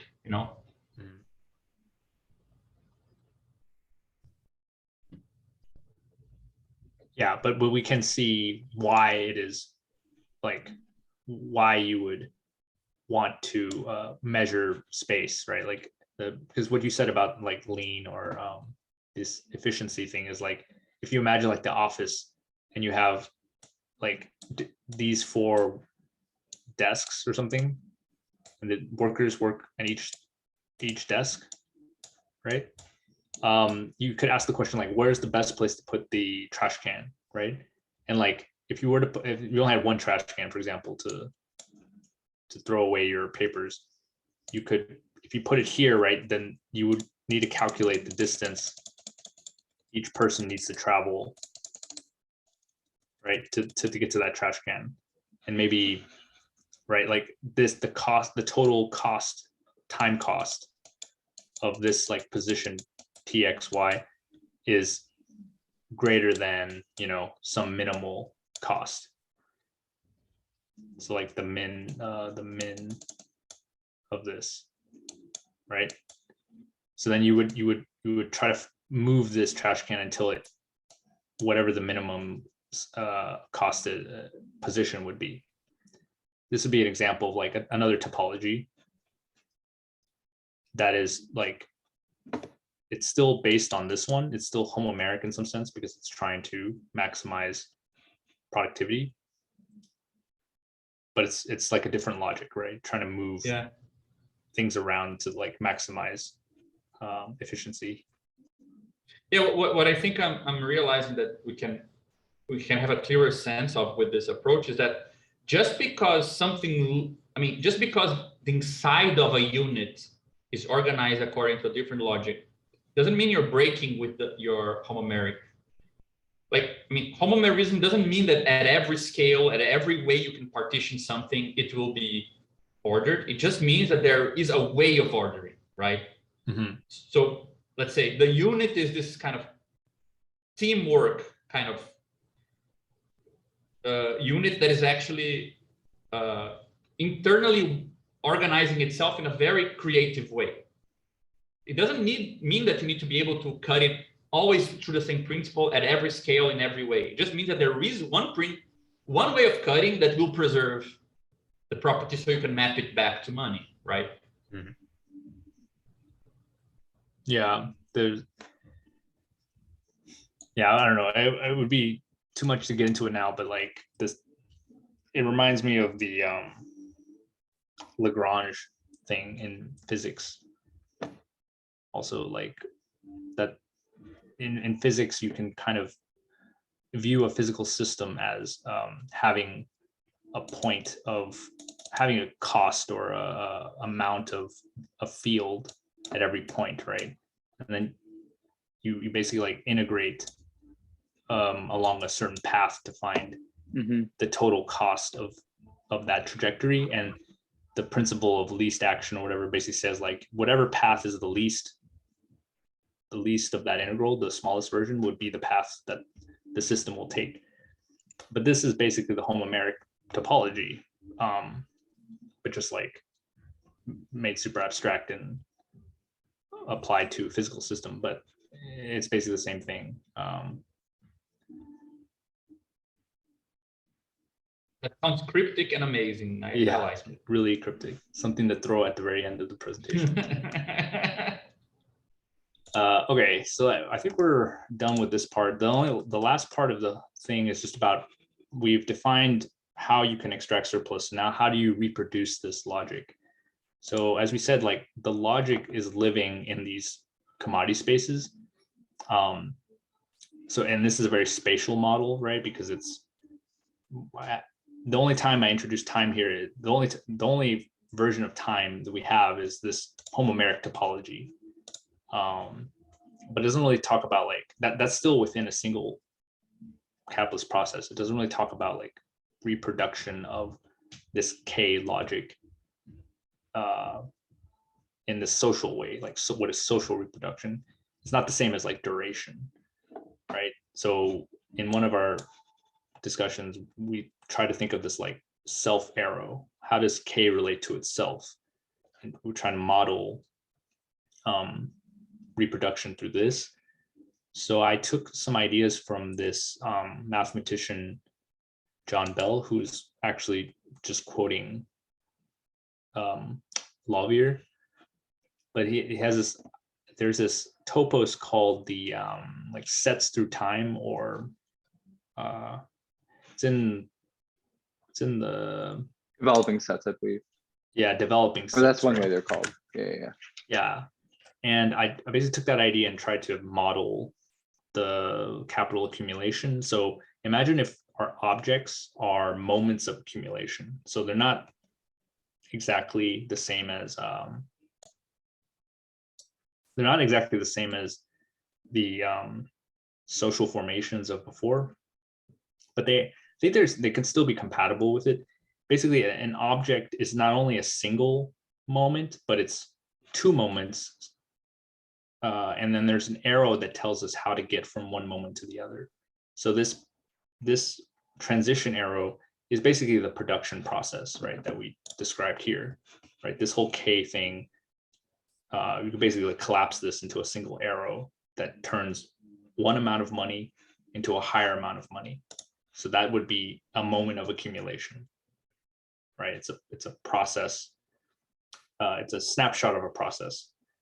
That's an object. So then what would be an arrow that allows us to map one process to another? It would be a pair of maps that commute. So it would take the starting point of this production process and map it to the starting point of another production process. And it would do the same with the end point of that process will be mapped to this one. So it's a pair of maps. And a way to visualize this is as like this weird set of points that's kind of like, well, you see it here, like basically transitioning through time into another set of points. So you just compare this picture here, like the moment before and moment after, they become the top and bottom of this like hourglass, and the P would the P transition arrow becomes this like shape or this conic shape that like or cylindrical shape that like maps the set at the top of the set at the bottom. And then we can start asking things like, how does one production process fit into another one, right? Because it's one thing is to say they're parallel, which I didn't draw here, but like P and Q can be two parallel production processes that have nothing to do with each other, or one can kind of fit into the other one. And that's really where I stopped, right? It's basically saying like different production processes can happen over time, and then you can fit them into the other one. So you can start to basically layer different processes together and get this picture of like the total process of capitalist accumulation, along with their sub-objects, which are the individual capitals kind of competing for a share of the total K. And this arrow would be like time, right? So we can take these ideas, the spatial logic idea, and we can apply it to like a more dynamic picture. That's what I understand then, like with the in-between picture, right? The one with it's still just talking about one capital. So it's pretty much what Marx calls expanded reproduction, right? You have some money that you're putting into means of production and labor power at the top. Then here, right? So this is pretty much some means of production, some labor power. You're composing them in some way. This gives you some amount of money, some surplus, right? And you don't want to simply project exactly the same thing. You want to actually accumulate more, right? So you're going to have more means of production, more labor power, and you're going to compose them in a certain way that's going to give you a different rate, right? Yeah. So this is if it was a perfect cylinder, then this would be simple, right? Because the amount here would be the same as the amount here. Yeah. But if you have one where it's like this, right, then this would be expanding. I see. Yeah, okay. Actually, this should have an m+1. So this is moment 1, and this is the moment after, or moment before, moment after. Sure. Yeah. Now I see what's cool, because then you want to ask, okay, but what is this? Right, there is some addition here. Where is this additional stuff coming from? And then you need to consider the fact that you're, let's say, competing for the total means of production and labor available. Exactly. Right, so you're obliged to localize this into a larger cylinder, which is total social capital, right? So that's why we can view competition as these worms competing for this space, pretty much. Yeah, and the total space is increasing as well, right? As it encompasses more land, more people, right? The labor fund, and so on. Like this kind of like encompasses the planet, right? So this is like where we are. This thing here would be a single capital, like this green thing, right? Yeah. And this big green thing would be total social capital, meaning the space of all single capitals developing through competition and monopoly. Exactly. Yeah. And every slice would be a moment in time. Like, so yeah. So and if let's say this capital dies, right, it stops here, or it's absorbed into this one. Yeah, it's a very appropriately monstrous description of the process. Yeah, this is what I said. It's almost something like the geometric logic or like a topology of a market, right? Yeah, because it adds the dynamics into it. And you see how things expand and contract, and I guess ostensibly, if you like actually modeled this off of an entire market in the real world, you would see like during like a market collapse, you would probably see like a contraction of some sort, right? Yeah, exactly. Yeah, you would see like every 10 years or something. Sure. The market does like a contraction and then expansion, and then some capitals die here, but then other capitals emerge stronger, and they continue. You know, remember that Raquel was very interested when we started studying this. She had this idea that, you know, we should treat competition as, let's say, the language of totality for single capitals, right? I mean, capitalists cannot talk about the whole. There is no idea of, you know, total capital. Makes no sense for them. So what does exist is competition. So that's the coordinating mechanism that stands in for how you sit on this big space, right? So it kind of makes sense here. Yeah. In competition, in the sense of competition in the market, only exists for capitalists, right? Yeah. It doesn't exist for the labor. Exactly. Yeah, so yeah, you might not be able to capture in this like simple spatial diagram. The way I'm thinking of it is this model here, or the different value relations between different spaces, and these can each be their own capital, right? So this is like some business A, another business. They're fighting it out, but you can't really see it here because there's just like a static relationship.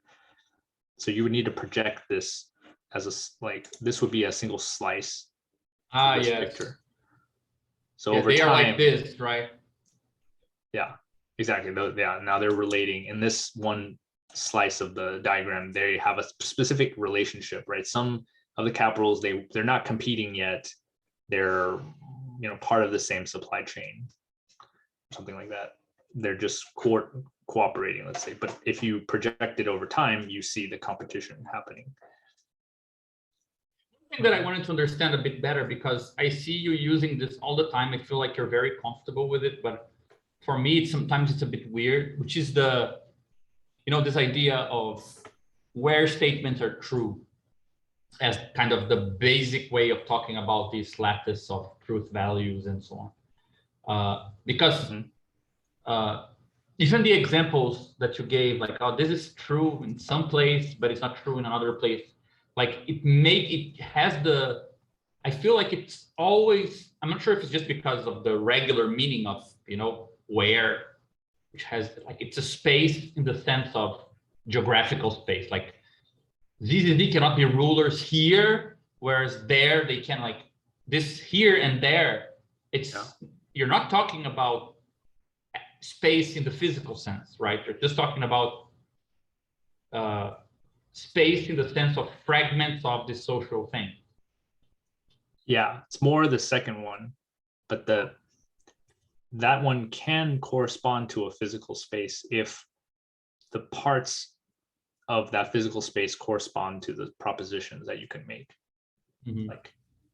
Like nothing says that where you live in a neighborhood means you have, certain things are true for you versus other people. That's not fundamentally true, but that is true of a lot of social spaces, right? Like if you're born in this neighborhood, you don't have access to these schools, you don't have access to this thing. So certain things are true for you that are not true for other people.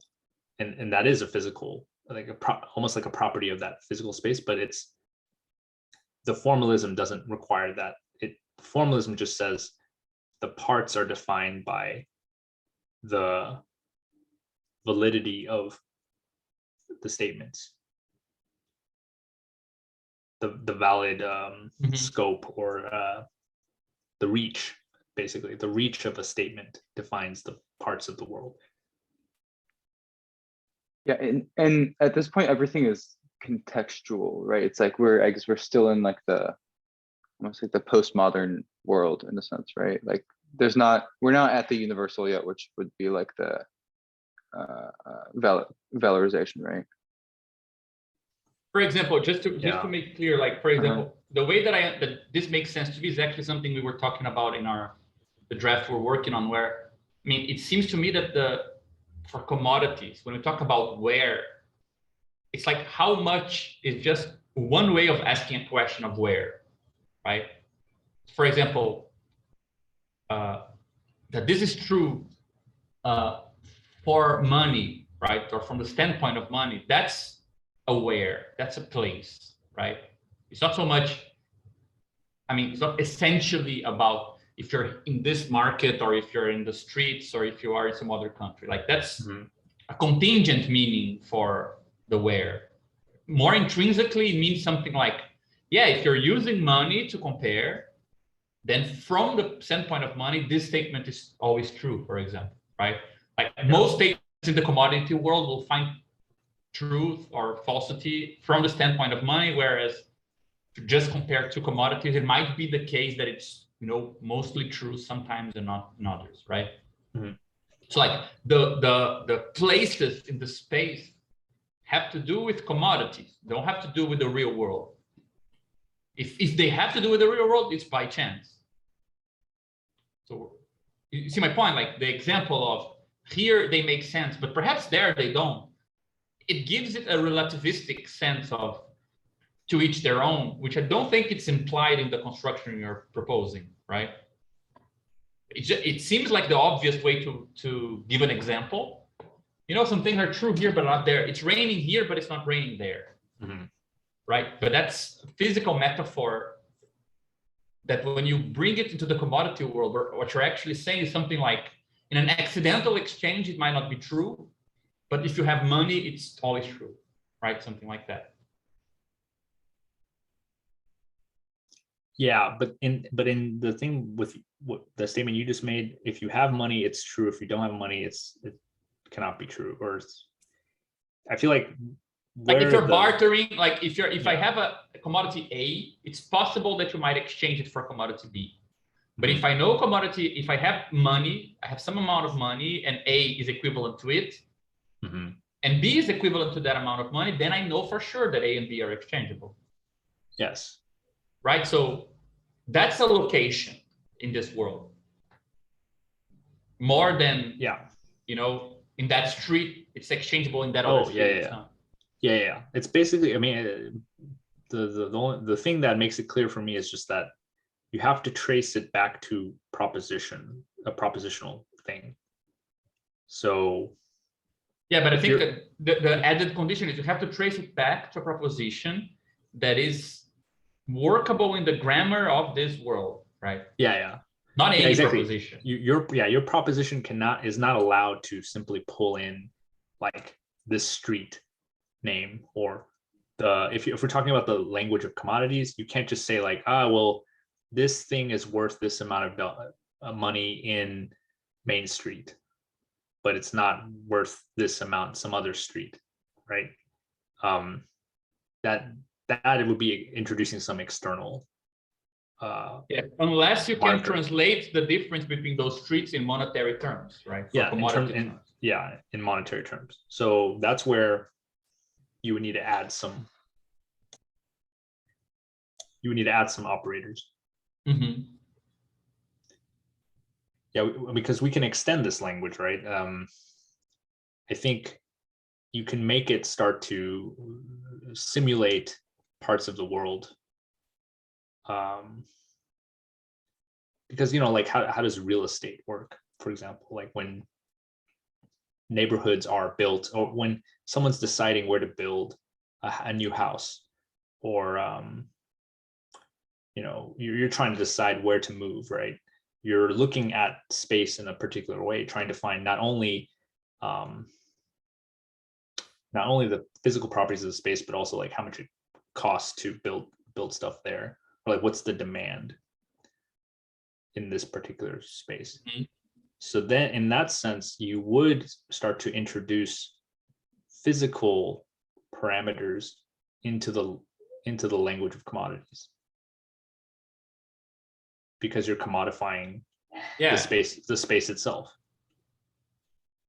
Yeah, I think that's the whole point. Yeah, like that's why it makes it social, right? In the sense that it's not simply that it's supported, but that's why I think we can be more precise in simply saying that, because, you know, for example, mathematics, you could say, okay, it's a formal language that humans are doing.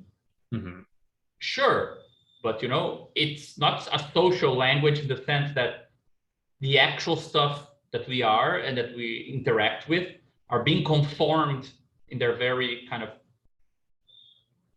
you know, they're being abstracted in the real through to perpetuating that logic, right? So if we started making everything perfectly geometrical because of mathematics, it could be a mathematics as a social language, right?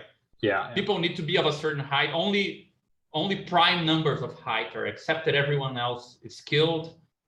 Only tables that are perfectly circular are allowed. Like perhaps you could then talk about a social logic, mathematics as a social logic, right? But it's not informing very parts of, you know, our biology and things like that. So the moment that you talk about commodification as this practical abstracting logic, right? Then you're talking about how this world is actually kind of a social one. Yeah, and then I think that's another way to interpret this crazy diagram, because it's like, in what sense is the bottom circle bigger than the top one? I think it's because there's not as really a notion of size, right, or space yet. But you can say it's like it encompasses more statements, maybe, or it encompasses more. Yeah, exactly. It's becoming the monster.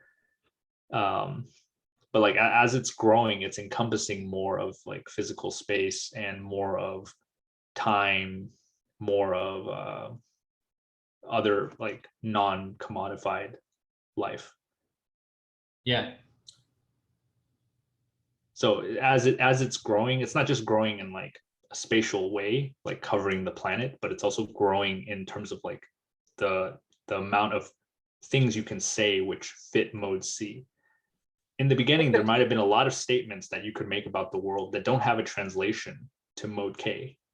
They're just statements you can make that are unconnected to mode C.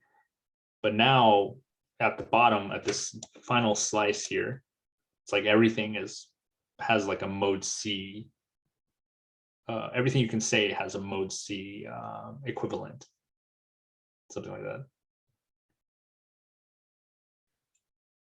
So, I mean, one thing that I'm realizing now, I actually said this in the chat, like, I think a really good kind of perhaps paradigm for us to work through to get a better sense of how social logics interact is how capital interacts with physical world. Because, for example, of course that physical properties are featured in capitalist or commodified propositions, right?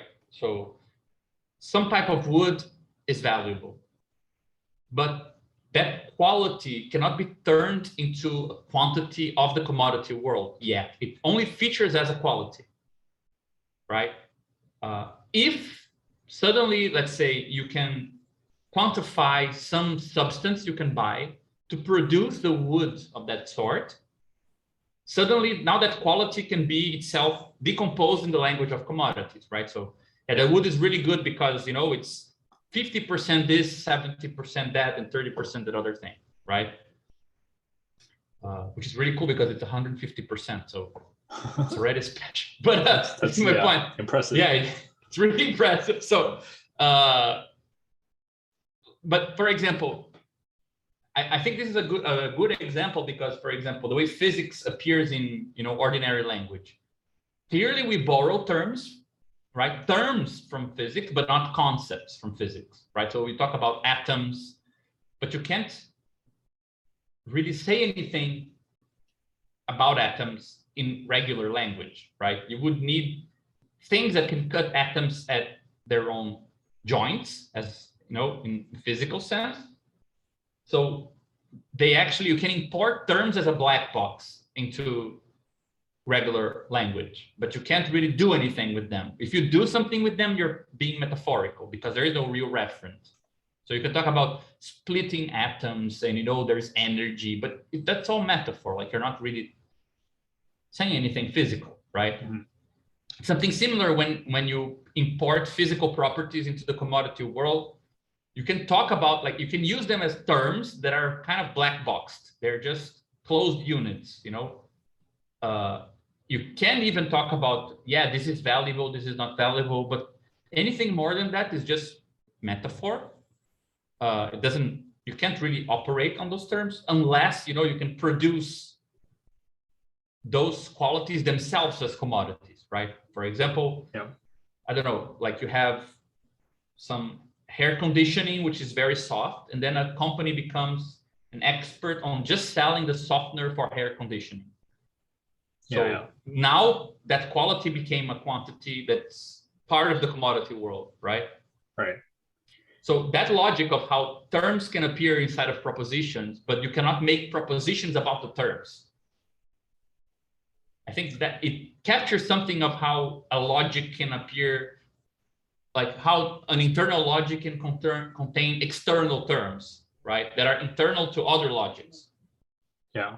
I think a great example of this is the movie Moneyball, where it's like about a sports team. It's like a baseball team that is really bad, and then I think Brad Pitt goes into Who else?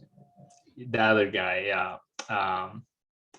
Yeah, Jonah Hill. Brad Pitt. Yeah, Brad Pitt is obviously him, and then another guy. I forget, like Jonah Hill. Yeah, or something. Jonah. Yeah. They team up. Jonah Hill's like a quant. He's like a financial guy.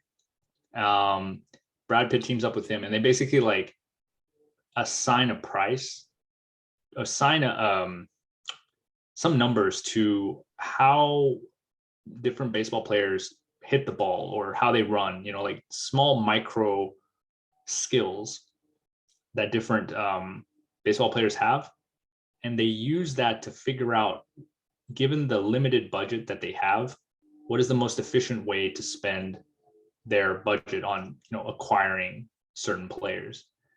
And this was not being done at the time that like this actually happened, right, to baseball.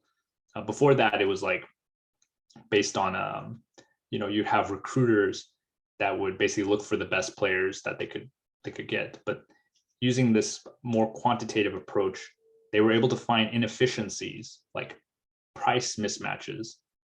So they found like, okay, this guy, he's like bad at everything, but he's good at like running to first base or something, or whatever, like one small part of the game, he's really good at it. So we could actually get him for really cheap. Because no other team wants this person, so we can pay a cheaper price. And then, so using this like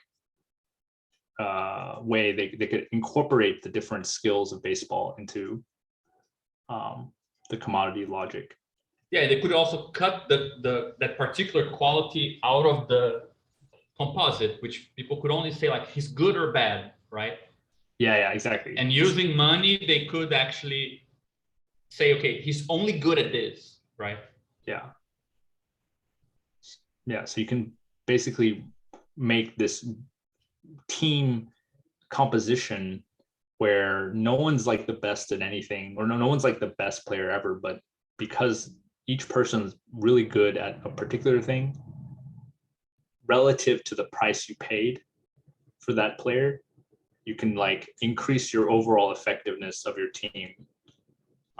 It's pretty much the manufacturer structure applied to baseball. Exactly. Yeah, the manufacturer is the original example. Right, the partial baseball player. Yeah, exactly. That's how you bring in terms, right? Like, yeah, I mean, but there's some general way to discuss this, you know, like in terms of terms inside of propositions, and like there's something about this. For example, you can say commodity, like talk about, for example, means of production, right? One of the definitions we gave of means of production and why they are constant capital has to do with the fact that the parts that they are made of were themselves commodities. So you have a machine, but the car, like you have a car, but the parts of the car can also be bought and sold. So, right, what we call priceable parts means that they're not only terms in the sense that I can talk about the car and say something like the car is composed of these things. I can also make statements about the terms of that proposition, right? A statement only about the wheel, a statement only about the windshield or something. And they're also meaningful statements in that world, right? So whatever happens to the car as a means of production needs to preserve those statements. yes. So we can only, it's a constant capital also in the sense that it's, you know, I already have a lot of meaningful statements that I need to preserve in the product, because whatever I do to a car, I'm also doing to the wheels, also doing to the windshields, also doing to whatever, and all those things already are priced. Whereas labor is like a term that I cannot make statements about its parts. I can only make statements about its parts if I combine it with other means of production, right? Like there is no statement to be made about a worker in the sense of, okay, I bought his labor for the day, but what can I say about what's happening in that day only in terms of labor? Nothing. It's a site, right? It's at the edge of the void. Like the labor exists, but nothing that is inside of labor exists for a commodity. But the moment that the person touches, like their table at work, like their desk or a pen, or is on the phone, or is talking to somebody else, or is using paper, or is talking to a supplier, then I have statements to say, right? Because those other things are priceable. So I can make statements about how they should use them, right? Yeah. Like if you, like most manuals of companies, I think they tend to have like much more rules about how to interact with means of production than rules about, they become totally metaphysical and kind of pretty much, bogus when you talk about your attitude, how you should think about yourself. Like, okay, those things, they're very different from, keep a written culture in the company. That's how to interact with documents, computers, and so on, right? Don't use the bathroom every 2 minutes. Like that's something about how long you should be at your desk doing a productive task, right? So it's interesting to see that you can decompose the terms, like commodity, constant capital also means that you can decompose it into its parts, and we have meaningful things to say about those parts. Variable capital is a commodity that I cannot decompose it into its parts because it's not the product of commodity, it's not made of commodity. So there was never the necessity to carry over those previous statements of its, parts. So I can't really say much about it, right? Yeah. It's always in conjunction with some already existing process that's priceable process. And if you want to say things which are not priceable, then you need to, let's say, import terms that are coming from, medicine, to talk about health, communities, and rights from states. But then they are imported as black boxes, right? You can't, again, you can't decompose those terms and make meaningful commodity propositions about them. Like there's something about this idea of like external terms, right? Things that are inside the commodity logic. You can make meaningful propositions with them, but not about them, That seems like a good kind of entry door to talk about how these social logics interact. Yes. Yeah, I feel like there's the type thing has something to do with that, or like propositions of a certain type. Versus the same proposition can be made in a different type. Yeah, I mean, I'm still a bit confused. I only understand types as if my naive understanding is kind of like what sort of entries are accepted as valid, Yeah. And in that sense, for example, it seems to me that what we're calling external terms, or these black box terms that come from other logics, they can be part of the definition of a type, but they're not themselves types, or they're not composed of subtypes, something like that, It's like a proposition of the form, every worker here, we only accept workers who have formal employment, like they can be formally employed, like we don't accept illegal workers, or we don't have workers without contracts. That can be a type, right? Of Yes. Workers that enter into a firm, but there's nothing in the commodity world I can say about formal or informal employment. Like I cannot make further distinctions that are, commodity distinctions. You would need to go to another logic, which is the state logic. And then in the state, you accept like subtypes about formal and informal, legal and illegal, in some gradations and some things like that, that you can actually decompose those terms into smaller ones, Right, yeah. Like the citizen type, or exactly, something like that. Human type. So, like you can use up terms that are coming from state, community, physiology in your definition of the type that is part of the commodity world. Like when you say, I don't know, commodity A is worth X amount of money. Commodity A might be defined like, well-educated, fully employed person is worth this much, right? But some of the predicates you use to define commodity A actually are not, you cannot unpack them in the commodity world, right? You can just take them for that sort of closed predicate, you know?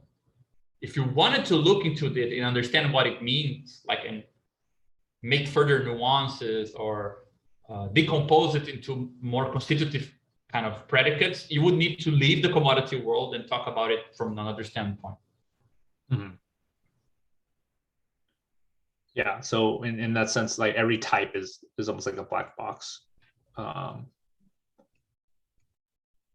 The only one that's not a black box, I guess, is if you accumulate enough propositions about a type, then you can decompose that type. I mean, it goes back to our whole OPERAD approach, where we knew that those ideas with inputs and outputs, they are nested. You could decompose them into smaller and smaller processes, right? Like, yeah, labor process and labor power and means of production come on the one side, product comes out in the other.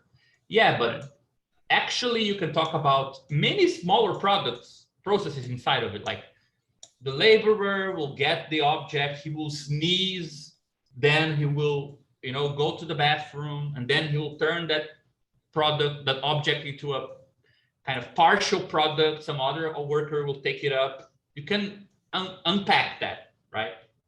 Yeah. And then you can ask the question, what's the limit of the unpacking?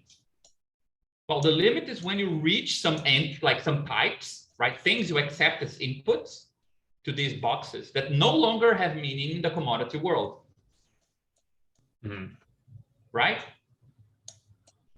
So the limit for the process point of view is the moment where the inputs of processes no longer have, no longer compatible, enveloped, and so on by the commodity world. But they are so from another point of view, right? Yeah, exactly. And what we say, like, the difference that makes a difference or whatever, it can take a propositional form, and then I think that's what this presentation is adding to the table, is like there are differences that have some kind of linguistic form. Mm-hmm. But that doesn't mean that we can't also consider this, like the thing you brought up about nomic differences. Maybe nomic differences are something else. Yeah, I think this is something to discuss, but I think what Shimojima meant by nomic is things that is atomic, like in the sense of real atoms. Like, it has material support. It's not just, at the level of conventions. But this idea of language is not like human talk, right? Yeah, is language more like a system of differences which takes propositional form. It mostly, I think it's about these nomic things. Yeah, actually, yeah, you're right. Maybe it's already nomic because it's in this like topological form of like atoms and composing them together.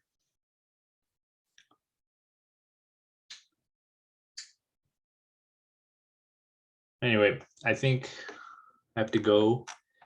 I think a lot of people have to leave now, so I think we can stop. Okay, yeah, we can cut at this point. Yeah, thank you all. It was a really good Dennis. discussion. I hope it was somewhat clear. Thanks, Dennis. No, it was really helpful, man.